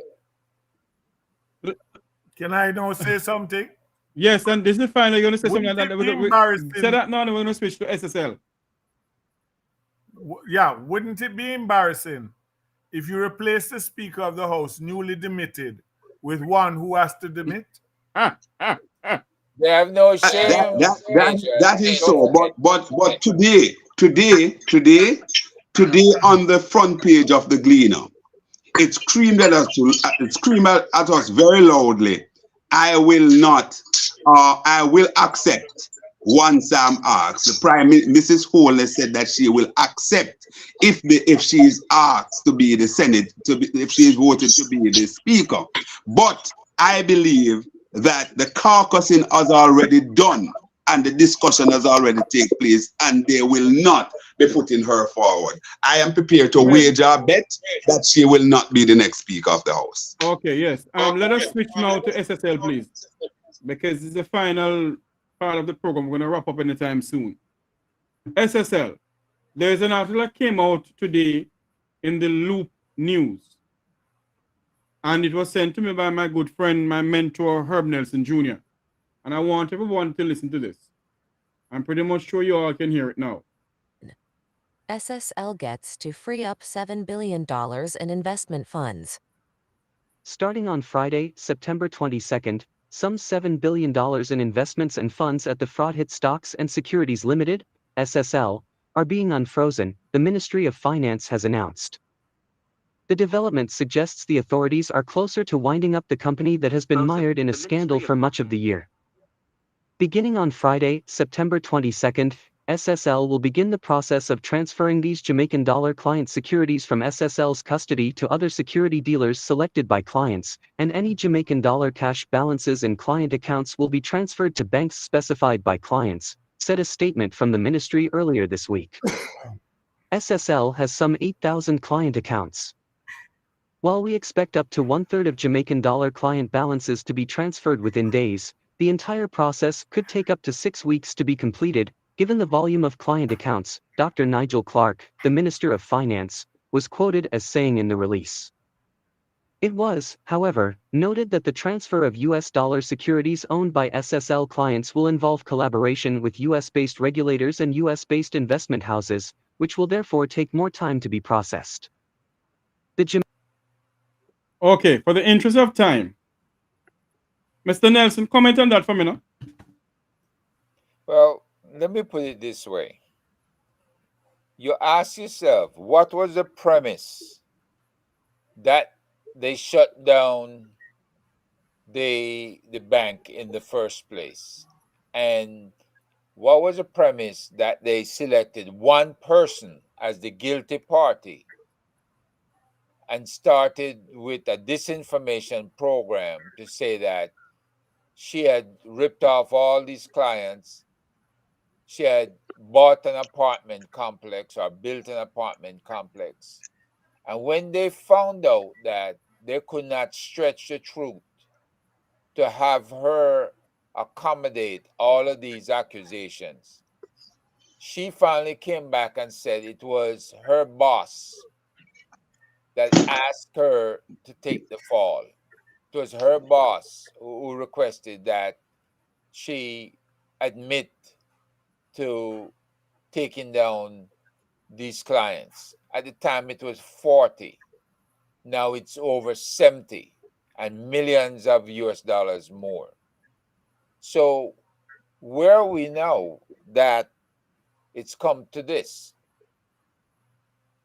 They have not named a single person. And let me note that the son of the owner who was CEO, he was relieved of duties by his father, and Ozzie Harding brought in to be CEO, right? And the reason he was relieved, according to the article, was that he wanted to use clients' funds to make investments.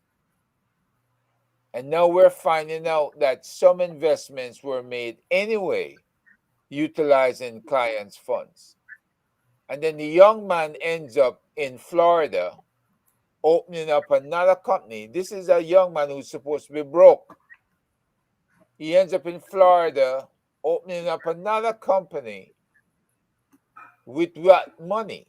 He's supposed to be broke, right? He's in partnership with somebody from Panama. So we're looking at this a situation where it's clearly established now that clients' funds were being used for investments and there were losses. They could not put the money back fast enough. When are we going to have transparency and an interim report as to what they found, what these Englishmen who are here in on the island auditing, what did they find? In fact, we have not gotten a comprehensive report as to the people involved, whether they were U.S. or Canadian or UK dual nationals of Jamaica. Yes. Because if they're US, certainly the FBI can be complained to, and the FBI themselves can do their own investigation. And now it's time to wrap up the company, something they didn't want to do before, and they want to scatter the monies to wherever the investors want their money sent to. So how much of the information is being preserved for prosecution? And did they ever ask a single question of the father or the son who had been running SSL all this time? I mean, there are just too many questions left unanswered. And the Minister of Finance is saying he wants to satisfy the public that every stone has been turned in this investigation. Do you know what's missing? Yeah. In every prosecution, there needs to be a complainant. And nobody has complained. Who is the complainant? Well, you see, we don't know that because you have 40 people and now 70 people have lost their money. Within that lies the swamp. Yep. They need to drain. And you think they don't? You think they don't know that? They need to drain the swamp. Yes. And again, Major Smith, as you said before, Conrad's point, I'm not even going to remotely respond to that because I heard the minister saying that the gag order was to be put on. But to what Bobby said, what Mr. Smith said earlier, Major Smith said, Herb, when are we going to actually get a forensic audit and see how effective this thing works? We were told by the minister that we have FBI agent and that they had secure the services of this UK company, which I think when you looked at it, they fall way below the top rating ones that Yeah, right. were at the top of the list. And he who pays the piper Call the calls the tune. tune. And so, yes, Mr. Smith, I would have thought that the minister would have come out with an interim report to say the findings are leading to this, therefore this is the areas that we're going to be looking into in some more defined way. At the end of it, we are likely to see some people being criminally charged and put in orange suit and sent off to prison, so that Jamaicans will understand that nobody will ever rob them after we had the cash plus saga. In the cash plus saga with Major Smith, it was interesting how we got the criminal charges of Hill and how that was put out there and the stories came out. In this situation, there is not that sort of vigor to expose the inner circle. No, but cash plus deeper than you think, son. Mr. Hill arrived here from the United States where he had been charged and I think convicted, but still was given about 10 million US to the best of my memory to come home with.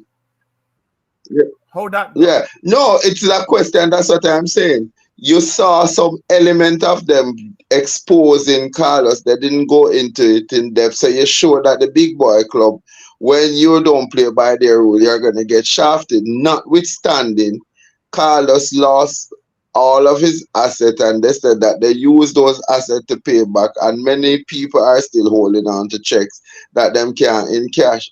In the SSL situation, although we only know Usain Bolt because that is the most prominent name that came out, there are government entities in there that are invested, and yet still we don't see them coming out and defending a position that they need to make sure that the investment that was made to ensure that certain functions are carried out in there respectively. No, but let me show you something now. You see all this talk back and forth, people are missing.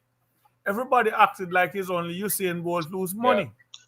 There are people in very disadvantaged positions who don't know where to turn, don't have a name that everybody can recognize, and can't buy them medicine, and don't know how they may keep the roof over them head or food in them stomachs.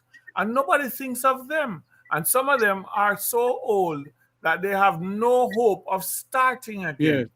Has anybody thought about those? Because punishment can come by way of the ballot box. Yeah. Mm-hmm. But and another thing again, Finzi-Smith, Luke George-Cooke, and Herb Nelson Jr. is those people who are investigating, according to the Minister of Finance, the world-class Minister of Finance, that the FBI is investigating, telling pale lies. But anyway, are they gonna come up and find that XQYZ? And it's not only Gene Panton. Is it gonna lead to any political party in this country that SSL got money from SSL? See, this lady in the chat room said she said there is a lot of people have lost their money in SSL. Mr. Tavares, my last statement from my SSL US account was all zero. I'm wondering if this robot message that is sent out is real, and it is left to the eyes to see what will happen comes the wrap-up point. But if you wrap up something, then I don't see how you're going to get the outcome that all of us are looking. I thought that we would have seen at least people now being prosecuted, people brought before the investigation and fraud squad, and them start to do them investigation there so that we can see some people going to jail. And we have not yet heard what Jean and Panton have to say. She has just sort of passed the buck on to her boss. But there is a lot to be said. I'm also concerned about her safety, Jeffrey, and the security around her, because I do believe that she's finding herself in a very pickled position, and strange things have happened while people have been locked up in Jamaica. I should say this, that this lady, Kochiki stalker, Yes.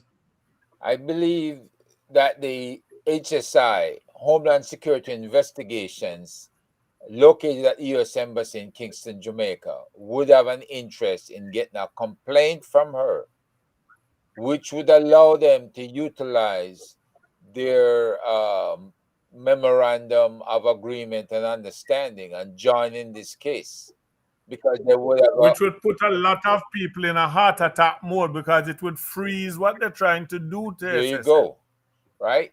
You So hold on bring here for me, Herb. HSI. Your suggestion to the lady here, Stalker, Yeah, is to go to the U.S. Embassy in Kingston, Jamaica, right. and speak to somebody there in what department? No, complain to the ambassador, Yes, the American Embassy to who's Jamaica. also Jamaican American, Mm-hmm. right? And that ambassador would then ask the Homeland Security investigators to look into it. And if they decide to look into it, it's the same as the FBI. They have the same authority, because here's an American citizen who has been harmed, or American person, if she's on a green card holder, who's been harmed by a ripoff at the SSL. And that would allow them to enter the case. And in which case, America can flex its muscles. And we can find out what's going on with the director, his son. How comes this man didn't have any money before, and all of a sudden now he has money to go invest in the US, right? They need to take the bull by the horns and wrestle this bull to the ground, because what's going on is they've been given a buy to Mr. Clark and his shenanigans, his line about the FBI being involved. They need the U.S. persons or U.S. citizens who are affected to make a complaint to the ambassador at the U.S. Embassy in Kingston. And then the Homeland Security investigators there can get involved. Because she's saying here, I got an email last week from SSL that I am to send information to update my account. I mean, no.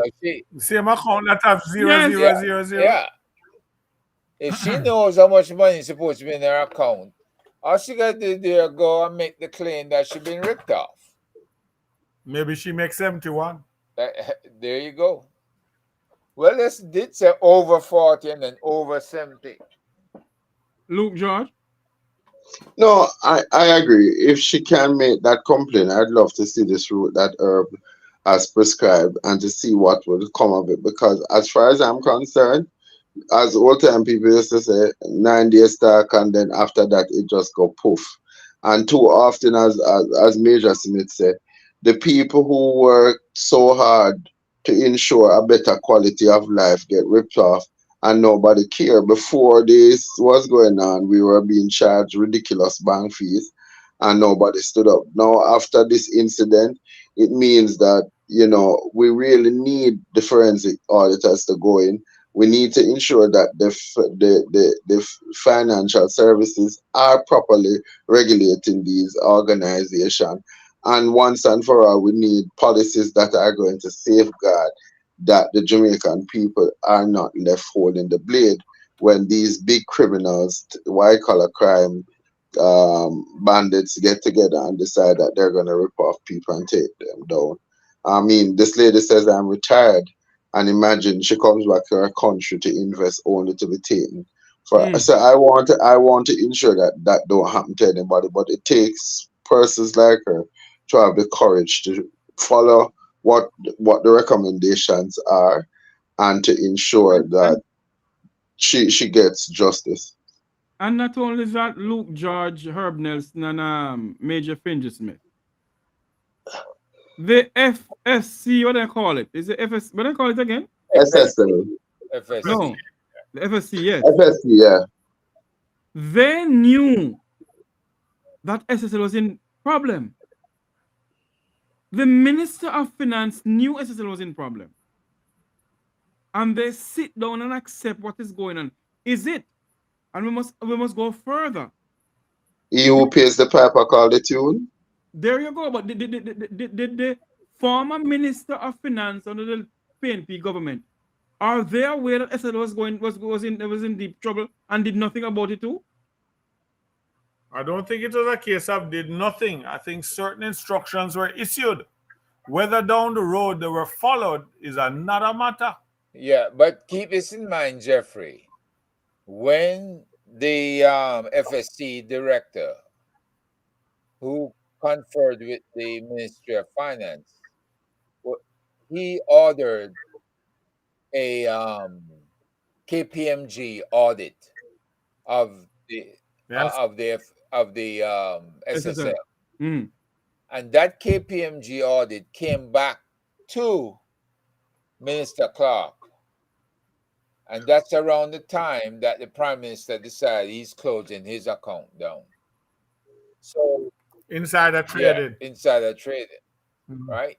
So you have to ask the question then, the woman that came in that was so pro JLP, wearing green and everything else, who ran the SSL, the FSC after him for 5 years, I think. What were her instructions in lieu of the KPMG report? And why don't we make the KPMG report public? Why don't we lift the veil of secrecy over that report and say, that's like pouring gas on troubled waters and lighting there you go. There you go. But something has got to give. And I know this lady is not the only American who is affected, right? And if they figure that they have enough money now, as soon as somebody said they were affected, they just shove money in their account. You got to tell them how much money you need to cover you, and they'll make it happen. That way, they shut you up. Do you know something I find interesting? A good crisis is a hell of a thing to waste. How come the credit unions haven't started campaigning for the bank's monies? Well, I don't know. Maybe the Bank of Jamaica has rules against encroachment in that. There you go. Yeah. But not only that, Luke and Finzi-Smith and Herb Nelson. We must ask the Minister of Finance, where is the 50,000 pounds that was given to them to help investigate SSL? Herb, it's really been very nice. I have to go now. Where are you going? Because my answer would be that question should be directed to the government. Well, not only that, Major, but there's a $1 million payment to SSL by UK insurance company. $1 million, £1 million. I can't remember exactly what it is. And I would love to know the facts of that insurance claim and what was it about and how long it took to process.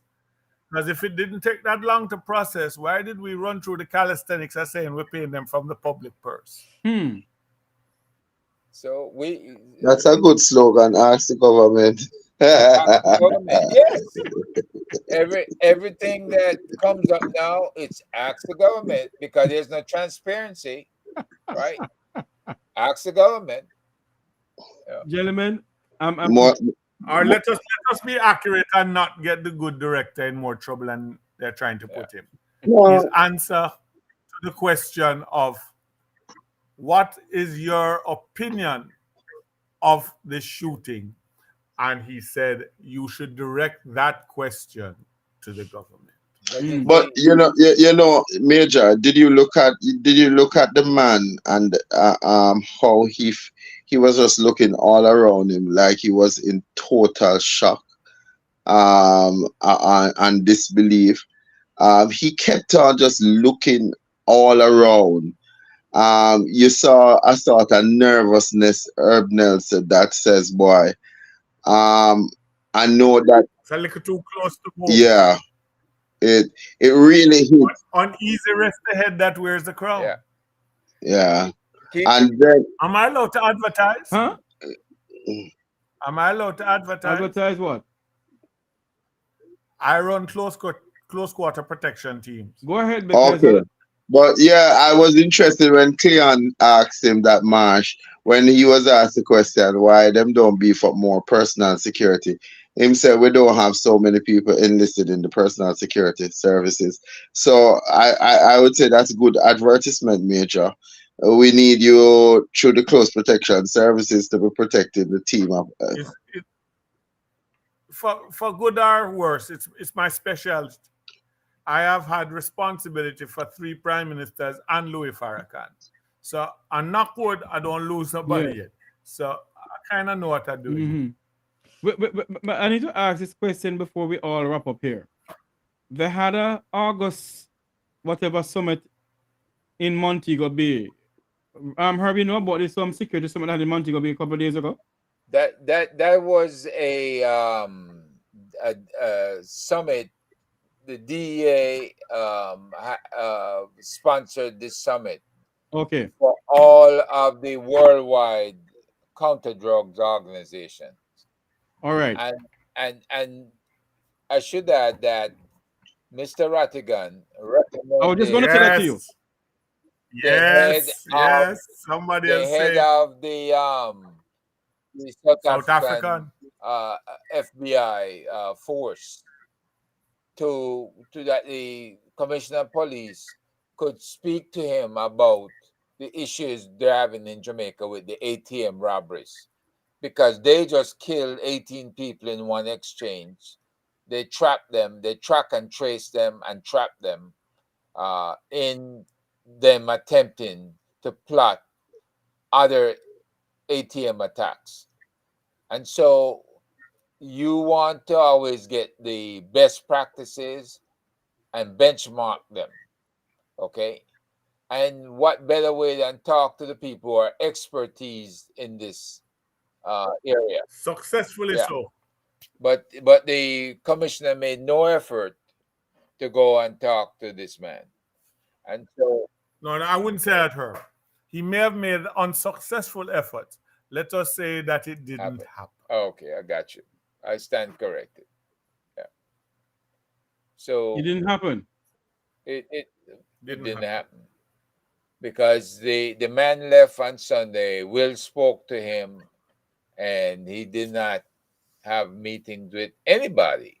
Matter of fact, it's not on the commissioner. It should have been on the Minister of National Security to direct. There you go. That somebody, doesn't have to be the commissioner, maybe the assistant commissioner responsible for that investigation could have met with him and gotten insights as to how they operate. And well, I'm not too old to learn, you know. So tell Will that I'm willing to exchange numbers with the gentleman.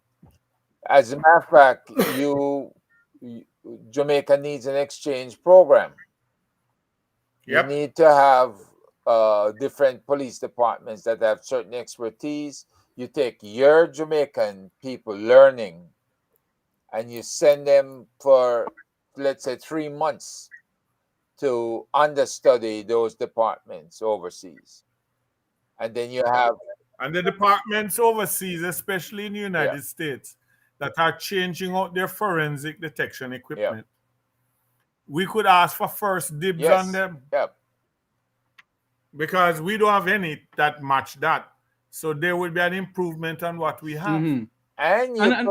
And those people would be happy to bring the equipment to Jamaica, spend a month setting it up and demonstrating its utilization. And we'll put them up at Sandals. Well, they would love that. They would have a fantastic weekend. And not only that, gentlemen, for the love of God, I don't understand. Why is it that this minister and this commissioner are hell bent on not listening to the members of the diaspora? Is it that they don't have any respect for the members of the diaspora only when they want money? Well, Dr. Chang No, said it best. Dr. Chang, what did he say? Send them money. We're welcome to come down and give a speech. But when it comes to working with his officers, he didn't want us anywhere near them. Right? Maybe but he went a step further, Herb, to say that the men in the brown suit possess more. That some of them even have 3 degrees in criminal. Right. So they are well equipped. Just give us the money and we'll take care of our problem. But the truth of the matter, I know some thermometers that have hundreds of degrees. yeah, yeah, The problem is yeah. But sometimes where you have to show yeah, them. but I think this is where the diaspora should unite on block that we are not going to support anything of the government if you do not allow us to have a greater input in how we develop some strategic plan around critical areas having to do with crime and criminality, health, education, and wealth creation. I think this is where you guys need to bond together and then to get the local support. But I am totally in agreement that certainly, as Major Smith said, what a disservice to the Jamaican people that we could get vast amount of input how to develop a strategic plan around crime prevention. And because the people who we elect to office are more afraid that their secrets are going to come to light, the country suffer. And as he says, election have consequences. I'm hoping that one of the consequences that will come out of this, that the people will say at the end of the election, these are the things that we desire, and if you don't deliver them, don't even look to go back to Jamaica or go in the house. We're not going to have it anymore. I think that one man, one vote, same man, same vote, we must take it very seriously that we, the people, have the ability to render to Jamaica what it is that we need. We need to stop seeing an orange and a green. We need to see Jamaica land we love and do good by her. And I think the opportunities are endless. It's just that the men and women that are there now, they are not interested to deliver to us the outcomes that we would need. But we need to stand up and take back our countries from them. And speaking on the Jamaican terminology, I have to go, but I'll leave you with this.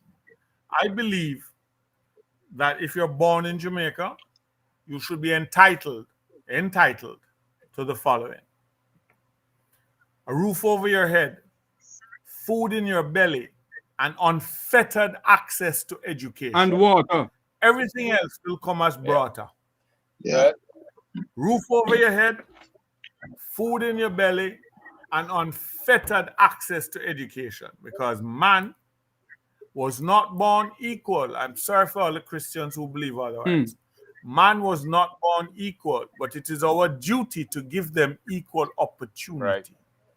Right. And within equal opportunity stands hope. And hope is the gasoline that society is run on. And I would be remiss if I didn't mention, Major, we are now in business. That investigation you talk about, Luke, will now be performed under the auspices of what? The One Jamaica Legal Defense Foundation. And that's where we've advertised and we've asked for contribution to that fund. And all you have to do is Google it, One Jamaica Legal Defense Foundation. You Google it and you'll see where the website is. You can go to that website. It should give you the information where you can make a contribution.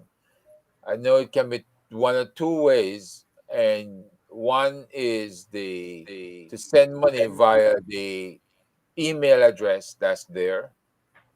And the other way is, you write a check and you make a contribution to Citibank. And the Citibank account should be there as well. So Yeah. that's the One Jamaica Legal Defense Foundation. And we're going to be getting active as soon as we get enough money in the kitty.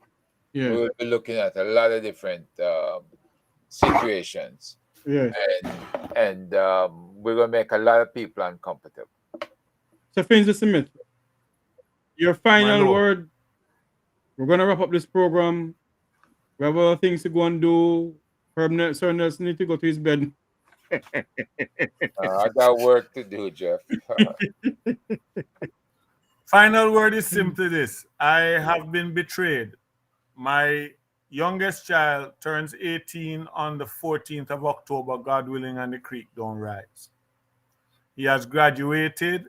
All the subjects that he needs, he's doing well. I was roaring a sigh of relief. And then my second daughter presented me with my first grandson. Congrats, man. Yeah. Make Thank you you, feel sir. older. Well, not so much, but he's now 4 months old, and I have now just woken up to the thought process that it don't done. I now owe him a Jamaica that he can grow up in. There you go. That's why we all fight for Jamaica, because we got grandkids. Absolutely. Yep. Luke George-Cooke. Ask the government why can't we have a better Jamaica? Why do we have this high level of crime? Why are people robbed who needs medication, food in their belly, and a roof over their head, and unfettered education, starting with the foundation from early childhood? Why is it that your citizens have to go to hospital and cockroaches are their companion? Machines are not working. It is not that we're here to breast anybody or to say that we're talking because we have personal views. It's because we have a deep passion and a love for this country, and we see the potential, but we don't see that when we send the harvesters to go and harvest these potential, that they're doing a good job at it. So it tells me that the owner of the vineyard must return and reclaim the vineyard before, as Major Smith says. I would have left a Jamaica that is far less of a country for my offsprings and the young people that I engage on an everyday basis to inherit. It is a sad day in Jamaica, but what I know is that although Jamaica may be broken and suffer from the twin scourge of crime and violence, it is one of the most promising and hopeful nations on the planet, and we all have to get together and play our part in advancing the whole human race and make this Jamaica land we love a better place, not for us, but for those who are following steadfast in our footsteps. So, Nelson. Well, again, the One Jamaica Legal Foundation will have to take on cases of magnitudes unknown, and we're going to be looking at people like the Major and others to be on our board and to give us the necessary skill sets that will befuddle the worst criminals that Jamaica has right now, ripping its heart out. So that is my closing. We do need help. We're not going to do this by ourselves. And we need people on both sides of the Atlantic, both in Jamaica and in the United States. Yes. As I close this program tonight,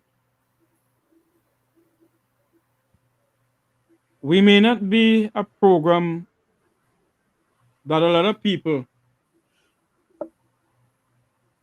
take kindly to, because another program that I promote gossip or propaganda. But let me say this tonight. You see, until we the people, we the Jamaican people, both home and abroad, take this country interests at heart. And I will continue to say this. Jamaica is knocking behind Haiti's back door. And people will say, I must stop saying it. Open your eyes. Open your ears. You can see and you can hear. The same way they said, I can see the wind blowing in the air. I can hear the trumpet sounding, my comrades. Well, I'm going to talk about comrades. I can see the trouble, my fellow Jamaicans. Wake up. The time is now. We may not be a mainstream media outlet, but the time has come for us as a people and as a nation to fight for Jamaica, not for a political party, not for the UIC, the NDM, the People's National Party, or the Jamaica Labour Party. The time has come for us to fight for Jamaica. Fight for Jamaica, land we love. And if we do not fight for this country, as what Major Finzi-Smith said, he's fighting for a Jamaica that he can leave for his grandchildren. And if we don't fight for a Jamaica that we can leave for our children, then I'm sorry. We're fighting a losing battle. I'm sorry. But we are rowing the boat straight into the ocean near to Haiti. That's where we're rowing this boat. And so I say to you all this evening, love Jamaica. Love our country. Be there for our country. Stand for this country. We have the blood of Nanny of the Maroon, of Marcus Garvey, of Sam Sharp, of Paul Bogle. We have that blood in us. What are we doing? We're sitting down and we allow our government not to tell us who are the 6 parliamentarians are. In any other modern democracy, they'll have to step down. We would know who they are. But the corruption is so stinking in our country. And we believe that we must sell our votes. We can't continue like this as a people. Remember to like, share, and subscribe to the Make We Talk Jeffrey Tavares YouTube channel.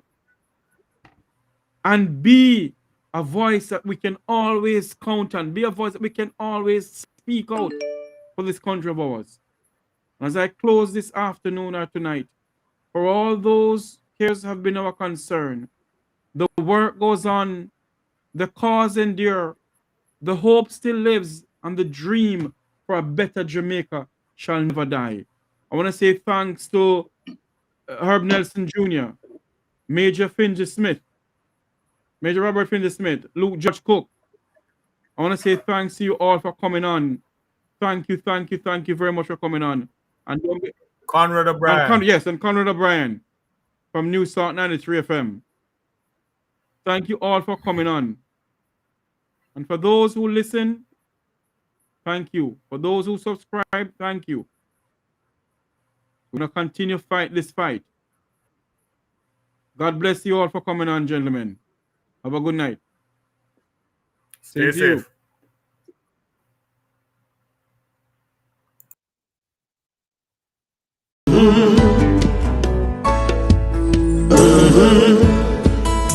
When the game gets rough and this life just seems so tough, make we talk, my people, make we talk. When this town becomes an ugly place, don't let it erase the smile from your face. Make we talk, people, make we talk. Conversation is the key, a guiding light for you and me. Spark a talk and you will see. Conflict solver A to Z. World leaders master the art of self-defense just by talk. So people, make we talk. Hey, we're living in a world that on ourselves we must depend. Make we talk. People. Do you need graphic design services? Or maybe you need branding for your business?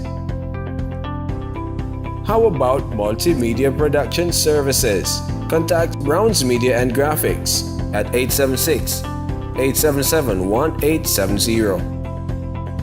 Browns Media and Graphics, developing your ideas, creating your style.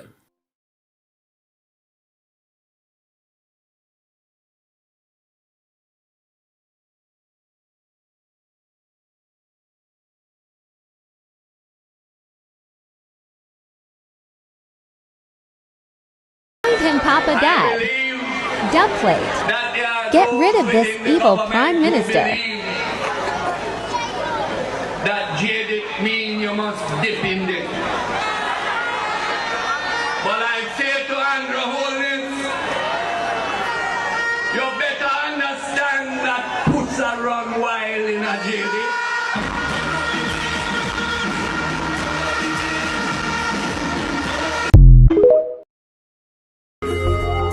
You know, see, all now the leader them now look down no. All our people them we want to see a better Jamaica. Make me see this. Level, take them down. You're not gonna see a better Jamaica till you start vote for the country and the policy, and not a MP, a prime minister, nor a councillor, but the policy they presented. We don't vote for party or personality. We vote for policy. As I make, and you want a shop on the plaza, it's in US dollar. My God. Rich. Everything are run by China. Road are run by China. Government are run by America. Can I preach? Can I preach? Native citizen, we can't own nothing down here. Can I preach? Chinese are take over. I feel my belly. Somebody say, whoa. We need deliverance. We need the blood. We need Jesus. We need help. Can I preach? I got arrested a few times. During the 60s, I went to jail 40 times. Since I've been in Congress, I've been arrested another 5 times. And I'm probably going to get arrested again for something. I'm not suggesting that any of you should go out and get arrested. But when you see something that is not right, not fair, not just, stand up and say something. Do something.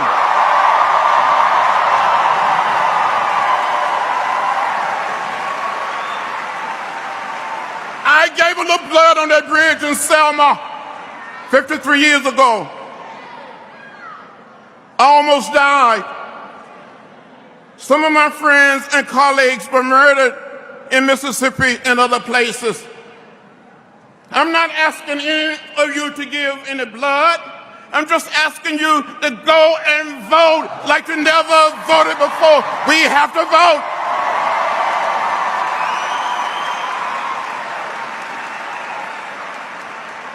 The vote is the most powerful nonviolent instrument or tool we have in a democratic society, and we must use it. Use it. Go out and vote. Let's go out and vote. Go and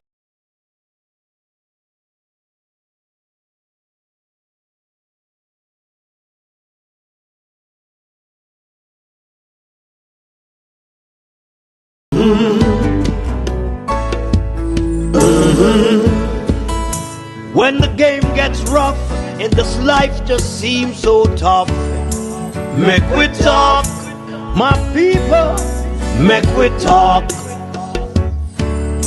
When this town becomes an ugly place, don't let it erase the smile from your face. Make we talk, people, make we talk. Conversation is the key, a guiding light for you and me. Spark a talk and you will see. Conflict solver A to Z. World leaders master the art of self-defense just by talk.